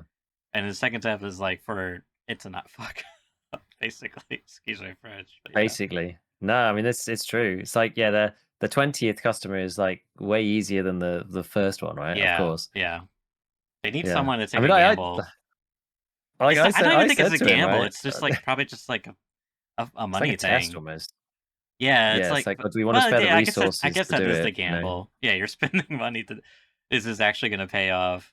That's why it's like Yeah. it's so interesting to me. Like, let's say the anti-cheat, if you like divvy up all their cost. Let's say the anti-cheat is like 20% of their entire budget. Like, is this PlayStation 50 like in a new 20%? You know what I mean? I can't imagine they could justify charging that much, but because it's like, as I said, it's quite simple. But I don't know how much the on costs are. So like, yeah, they're not like their stuff is all just about like connecting these services together. So they're like connecting a game anti-cheat with this like ID provider. Effectively, they're not actually doing either of those bits of tech. They're just like the glue. So true, yeah, but they've they're got lots of having to stuff that they pay. need. Yeah, there's stuff that they need to do. They're having to pay to do the ID stuff. So like they've got costs themselves. Yeah. So it's so I don't know what that costs because that's probably not that cheap. Using like banking level anti-fraud is probably not that cheap. Yeah. It's like the customer, their typical customers have like endless amounts of cash and like an enormous incentive to like not have that happen. So I can imagine it's not a cheap solution. So I don't really know. I don't even know the ballpark. Like I have no clue where it sits within the cost base. I've literally got no idea. So yeah, it's kind of crazy because at the end of the day that will matter. But if they can prove that it works really well, I just can't see any other solution, honestly. But yeah, I did say to Andrew, I was just like, how do you feel about? Because I did like that big interview with him, and I was like, how do you feel about the fact that like you literally have to be like perfect on this, otherwise it's literally going to blow up. Like if you have any problems, it's just going to blow no pressure, up. By the way. Yeah, he was just like, yeah, I feel shit. He's like, it's really hard. Yeah, it's like it's a really hard thing to do. Is literally what he said? He's like, I feel shit, but it's like it's got to be perfect. Yeah, it really does. It really has to be perfect because it's at the end of the day, a big part of it is about trust. Yeah. So I'm looking forward to them like announcing the first one, whatever that is. When is that announcement? Do you know? Huh? Do you know the time frame for that announcement? No, I think it was on the scale of months. Okay. So I don't know exactly, but it depends. I think on whether they can get integrated with people or not. I don't know. So we'll see. But Yeah, I don't. I'm like really pro this thing now. Like especially after doing so much research, because I was just like, first I was like, really, and then I was like, oh, this solution's actually kind of cool. And then I looked into the anti-fraud stuff, and I was like, oh man, this stuff is like serious. This is like really serious. Like it's really hard to spoof an ID through this thing. Like really, really difficult. Like even using AI. Like I read like their 2014, the 2024 like annual like report thing. Just Mm-hmm. go and have a look, and they were just like, yeah, we've seen like 3,000% increase in deepfakes over the last year and stuff. Wow. So like they're spending like all their time fighting against AI basically with their own like AI systems to like determine this and that and the other. So it's just like, all right, we'll leave you guys in a little box over here, like doing all of this crazy stuff, to try to like stop all the banks getting defrauded. That's fine. Mm-hmm. We'll just like bottle up a little Piggyback. trickle of Yeah. that. We'll just tag along and piggyback off this, and then see what happens. So like, yeah, it's yeah, it just seems to be the only way to make it work. Like I just agree with him. It's just like the only thing that you can't spoof fake. It's like your real persona. It's like it's the only way, and it's unfortunate that it's come to this. It's kind of my position. It's just like I wish it wasn't so. Yeah. But like, Honestly, I wish it wasn't so. if you're willing, and yeah, I just feel like the ask is fairly low in my opinion. But like, if you're willing, Yeah, and they really have tried. They really have yeah. tried to minimize the amount of information they're collecting. It's like it really is like as little as they can get away with. That was kind of the philosophy, because they were like, the less it is, the more likely people are to be like, okay, that's fair. Like Mm. if they collect like reams of data off you, people are like, why is this necessary? And like won't want to use it. So they're actually incentivized to like minimize the amount, especially given that it's not their business to use the information for anything else either. They're like they don't want to have it. Like, yeah, he said to me, it was just like, yeah, the best principle with like not with data breaches and hacks and stuff is just like not having the data. He was like, if you don't have it, it can't be stolen. Mm-hmm. So like we want to have as little as possible, because otherwise it's it's technically at risk in some fashion, right? Like Yeah. things happen, or there's a breach and something unforeseen or whatever. Like this stuff happens. So if we don't have it, can't be taken. Yeah. I hope they. I was just thinking like, be a perfect matching for them. Maybe not perfect, but would be Embark Studios slash what's that game called? Not the Cycle. We just talked about Arc Raiders. Arc Raiders. Oh God, that yeah, would be Arc Raiders. such a That hit. would be. Because you already like the game. I mean, it's almost all but certain that that game's gonna release, and it's gonna still be fire. At least for like the first month or whatever. You know what I Yeah. mean? Because like the playtest was so good. I can't wait to try It's the got so next much hype playtest. momentum behind it as well. Like they're not going to make the performance worse, surely, in the time that they've spent cooking on it. So Exactly. So if they got like a pairing there, because like that's gonna be the thing about that game, right? It's like it's gonna be amazing, and this is what happens with every game that comes out that's like super hype. It's like, man, this game's awesome, and then you like fast forward like a month later, it's like, oh man, another cheater in my lobby, and then now the game studios having to do like damage control, and like we're it's just like and you see it, and you'll hear people talk about it. Oh yeah, when that game first came out, it was so amazing, and then cheaters ruined it. So like if you do this, and it's like, well, uh, just do the little ID thing. You get the Prime matchmaking, gentleman's agreement, no cheating, and you're good to go. It's like I'm willing to. Especially in like these types of games, extraction shooters, even like extraction, anything that's like fairly competitive, or like I'm playing for either like rank or you know my efforts in the game, like player loot. You know what I mean? yeah, Then like I want a fair game. I don't want to have to deal with. It's different if I'm playing like Call of Duty and my brain's off and I'm just running around and Billy 3669 is aimbotting the lobby. It's like whatever. But like when I'm playing a game with actual stakes, I want it to be fair as much as possible. So it just seems like a, I don't know, dare I say, no brainer for people that want to do it. yeah. I think so. I think so, and I think it's.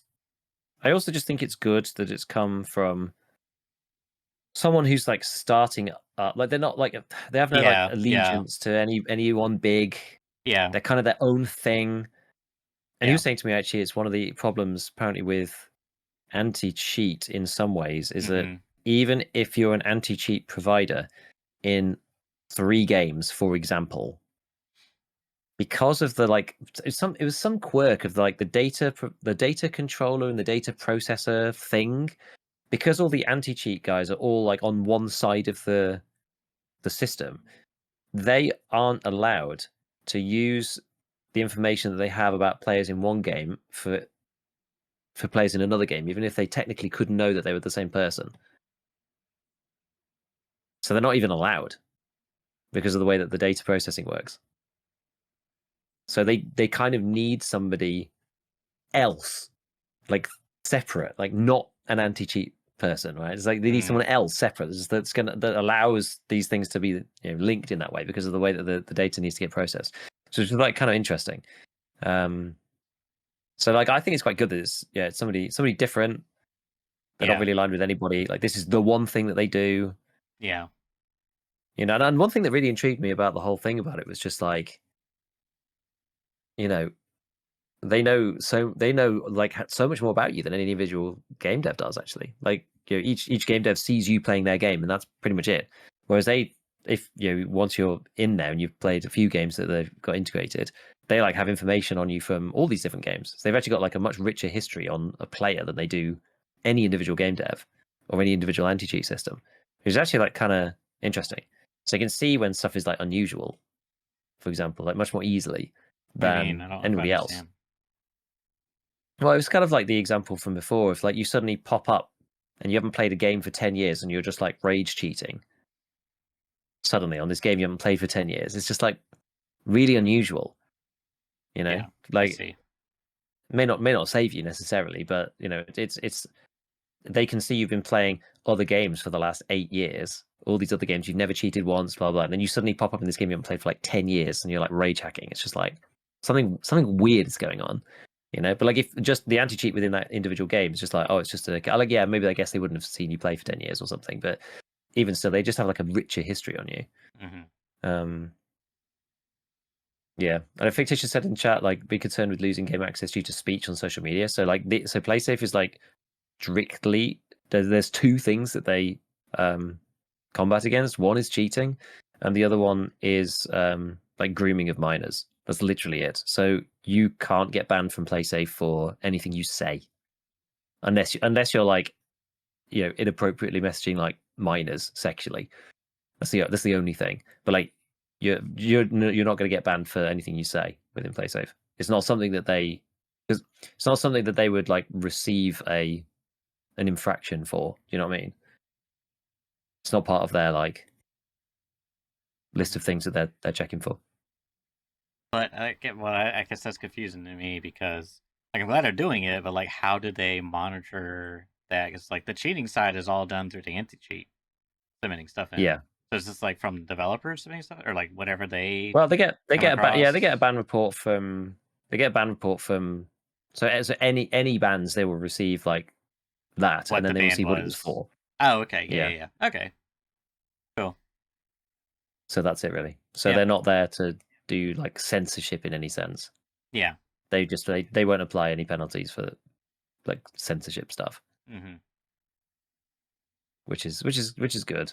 Yeah, That's like kind of up to the individual devs and yeah. kind of whatever. Oh man, yeah, it's just like I just hope they get integrated into someone soon, and then can actually like see it in practice. Because I've like done so much reading about it. I'm just like, this thing sounds so good. Like it almost seems like too good to be true. Like I hope it works out. Want to see it like actually go somewhere and like work. Which I think they will. I think they will. I think that devs are interested for the few reasons, like financially, like community optics, like the fact that it might actually work, which would be like the best part, right? Definitely not third point on the list. Like the number 1 point, it might actually freaking work. The only thing that's kind of interesting is, let's say you're playing, yeah, I wonder what the player perception would be like. So, like, imagine you've been playing your play safe matches, and then suddenly someone's cheating in your play safe match, and it ruins experience. And like, what the heck? You know what I mean? Blah blah blah. Why is the guy getting banned? And so he get banned, go away. Is that You know what I mean? I wonder if like the perception people may falsely believe that I did all this, not that it's a lot of work, but I submitted my ID and turned my head a few times to Yeah. do this thing, and now there's a cheater in my lobby. Why this stuff doesn't work? Like, I wonder if you're just never gonna win that battle, regardless of what you do. Like, people are just angry Yeah, I don't know. gamers. I mean, yeah, in the conversations that I've had, he basically said it will be, unfortunately, the worst that it will be, if everything works well, the worst that it will be is the very first day it's implemented, because the system is like self-cleaning, right? So like over time, people get caught and drop out. Yeah, But yeah, on day one, like anybody can come in, and he was just right. like, the cheat community is going to have a huge vested interest to like show or like try to show that it doesn't work, Yeah, yeah, and to try and attack them and break the system and yeah. whatever. So I mean, I asked him separately at one point about basically stats, and they were going to do a whole bunch of rundown of like, this is how many people we banned and this, that, and the other place or whatever. I wonder whether you get anything. It's a good question, actually. I wonder whether you can get anything like personally, like if you were in a raid with somebody or you got killed by somebody. I'm not sure if they'd even have that information. So at least you'd know, because he said to me like one of the differences about them is that they can ban instantaneously, so they don't need to wait for waves or anything. So they could just ban you immediately, which is like, well, I think it was one of their stipulations. They need to have the ability to ban people like immediately. They don't have to wait 3 months for the anti-cheat to catch up and all this stuff. But how does that work? I wonder. Because but they would have to receive something from the cheat to know to ban the person. That is true. That is actually true. That's a good point. That is a good point. Yeah, that's a good point. So I guess they are still reliant upon the anti-cheat telling them. So if they're doing it in ban waves, then they won't know about it until the ban wave comes through. No, that's a good point. But I don't know how You're ban right. waves work necessarily. Like, maybe that's just like a developer thing. Like, oh, we'll just add them to the list because it takes. Yeah, exactly. Yeah, and it just depends. And like they know. do it just so that it's to try to disrupt the like iterative process of finding a cheat that True. Yeah. works. Yeah. Thing. It's just like you've been detected, but you don't know yet. And then rather than just catching like 3 people who've just used this new cheat, that you end up catching like a much bigger group of people is the idea. Yeah. The problem is that the cheat goes offline, everyone buys a new copy, and then they make a new cheat, and they come back in again. Right. Yeah. Okay. Yeah. That makes sense though. But with PlayStation, that might not happen. So we'll see. But anyway, it's gonna in theory, because you can't. That's the idea. You can't come back. Yeah. What would be crazy development is, fast forward 10 years from now, PlayStation is a wild success, cheaters are in shambles, and then suddenly they like figure out a way to like start spoofing IDs and stuff, and then like now they just like, why are we playing video games again? Let's go after the banks. It's like they just go off the left. Yeah, it's just like, why are we doing all this? Like, why are we going to all this trouble? Like, we can literally just like print money out of the banking system. It's like it's like the same difficulty and but I guess way more profitable. Going to jail versus getting a slap on the wrist in a virtual video game was like 2 different things. But yeah, it's true. But higher stakes, I say. Yeah. No, it's funny. Yeah, I don't know. We'll see. It's just I just want it to be like here and to work. Yeah. It's gonna be so sad if it like turns up and it's like something fundamentally wrong. It's like broken or whatever, and it's like doesn't work, or like there's some big problem. I'm gonna be so upset. Genuinely gonna be so upset because I'm just like, this seems to be like it's the only way. It's the only way. The only people like doing it. Even if it doesn't maybe work for some reason, like let's say it does. Let's say someone really messes up, like just massive mess up, and like it just collapses on the end of itself, right? I feel like enough people are gonna see that, like take that idea, but like, okay, well, we have all these assets, this seems maybe. like something. I don't know, because it sounds in theory, it sounds from like a business side, if you can grow your client base to like the entire games industry, it sounds like a pretty good gig. I don't know what their profits would be, but like, Yeah, again, I have no clue, but like, yeah, it's one of those things where if you solve this problem and you get integrated with a couple of people, and then the snowball happens, and you end up integrated with like loads of games, you're just set because like you've got such an entrenched position at that point. They don't need someone else to do it. Yeah, exactly. You, you know, you only need one person to do it. Yeah, there really So is no I mean, unless someone like innovates upon the process, or yeah, you know, in some way, right? exactly. Which like maybe happens at some point, but until then, you're kind of like, well, you know, we're the market leader. We're the only real people doing this. Yeah, Everyone else is integrated with us, so we know it works and it's proven. I mean, they're You know, if you do ultimately get to just that like point, providing a service. I guess a game developer themselves could do it, but then you're kind of missing out on the whole cross game punishment thing. exactly. So Yeah, it's a and no smart individual smart game thing. dev can own it because yeah, because otherwise, then if you're like, what, you're going to integrate like EA's like system into, you know, Valve's game, like it's just never going to happen, right? So Yeah, yeah, it's just it's nice being like third party. It's like arm's length away from all the devs, and right, then right. they've got yeah. So it's very very cunning. It's very cool. Yeah. Yeah, I'm excited about it, and I've had so many conversations about it. It's like. Mhm. And so, yeah, some people being like really, really down on it, and I'm like, I understand, you know, I get it, I understand. You know, we've had some like good. We have to be fair. I'm like almost everybody that I've like debated with on stream and stuff has been in like good faith, like arguing in good Mhm. faith in one way or another. It's just like yeah, I've had like genuine concerns. It's just like, but we'll actually, you know, discuss it. There's plenty more people out in the broader web who are just like hear like the first 5 seconds and they're just like, nah. Yeah. Yeah, you'll have those people No, but for anything and we'll everything. see. And I think yeah, and I think some of those minds will get changed as well if it ends up becoming a thing.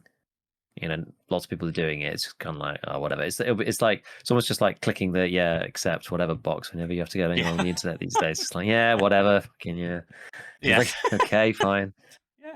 sell all my rights, you know, whatever. I just want to read the Yeah. website. Come on, mate. You know what I mean, though. Yeah, no, I know what you mean, We'll 100%. see. We'll see. Oh, that's cool. I mean, Yeah. yeah, I mean, I would say I'm like, I hope it goes well. I'm like optimistic, you know. We'll see. It If we can sounds solve the cool. cheating problem, like man, I don't think you'll like 100% solve it, but like this seems like a good way that makes it very like reasonable, accessible, and it's gonna like cut out a lot of the bottom end, like a mm, lot of the bottom end, you know, yeah, for like a good while at a bare minimum. You know what I mean? Like I just yeah, based off what you if we take what you said as like truth and fact with like the bank stuff, like exactly. eh. And at that point, you're no longer like a video game cheat dev. You're like, you know what I mean? You're like you're on some AI stuff, which is already happening. I've already seen like AI cheating, AI anti cheating. Like it's crazy. Like we're using it's such a weird thing to think about. It's like we're using AI to like create cheats, and then also like AI to catch cheats. Like I just like it's I don't know. What even are we Yeah, as it's people? wild. Yeah. That's how it's all going now. That's how Yeah. everything's going. But no, I It's mean, thanks madness. for tuning in to the financial cast, everyone. You know, this was like this was a fun discussion of various topics. Yeah, it was good. It was good. I'm just like, oh, I'm just waiting on bated breath for some, you know, some announcement to come at some point. I can't wait for it. Yeah. Cannot wait. Until then, we'll just have to see what happens in Tarkov Land. We've still got a little bit of time, I think, for the Tokyo show, so there could be some more stuff coming over the next few days. Because we'll catch up on that next week, and then I still haven't even remotely looked at Paris, so I don't even know if maybe I'll go. I'm not sure. I haven't even looked at it. I literally haven't had a chance. I'm Is like that hardly sat the down for. sorry, wasn't there like a TwitchCon thing they were gonna go to? Or that already happened? Oh no, that was PAX. When did I go Uh, into TwitchCon? yeah, there was pack. There is a Twitch. There was a TwitchCon thing. I'm not really big on TwitchCon usually, but like Yeah. BSG went previously to the San Diego one. I think I'm not sure if they went this time. Okay. I didn't I know don't if there know. I was know there was one a like in European one, but I was November or just kind of like, something. I can't remember. There might be. Not Okay. sure. November feels like a long way away. I'll tell you. Yeah. I live my days by the next 3 hour block usually at this point. So it's just like November's really Yeah. that's really far out. Yeah, I get that. Yeah. All right. Well, unless you got anything else, I think we can go ahead and wrap it up for this week. Good. If all goes well, we'll be here same time next week and have another episode for you all. Thanks for tuning in. Catch you later.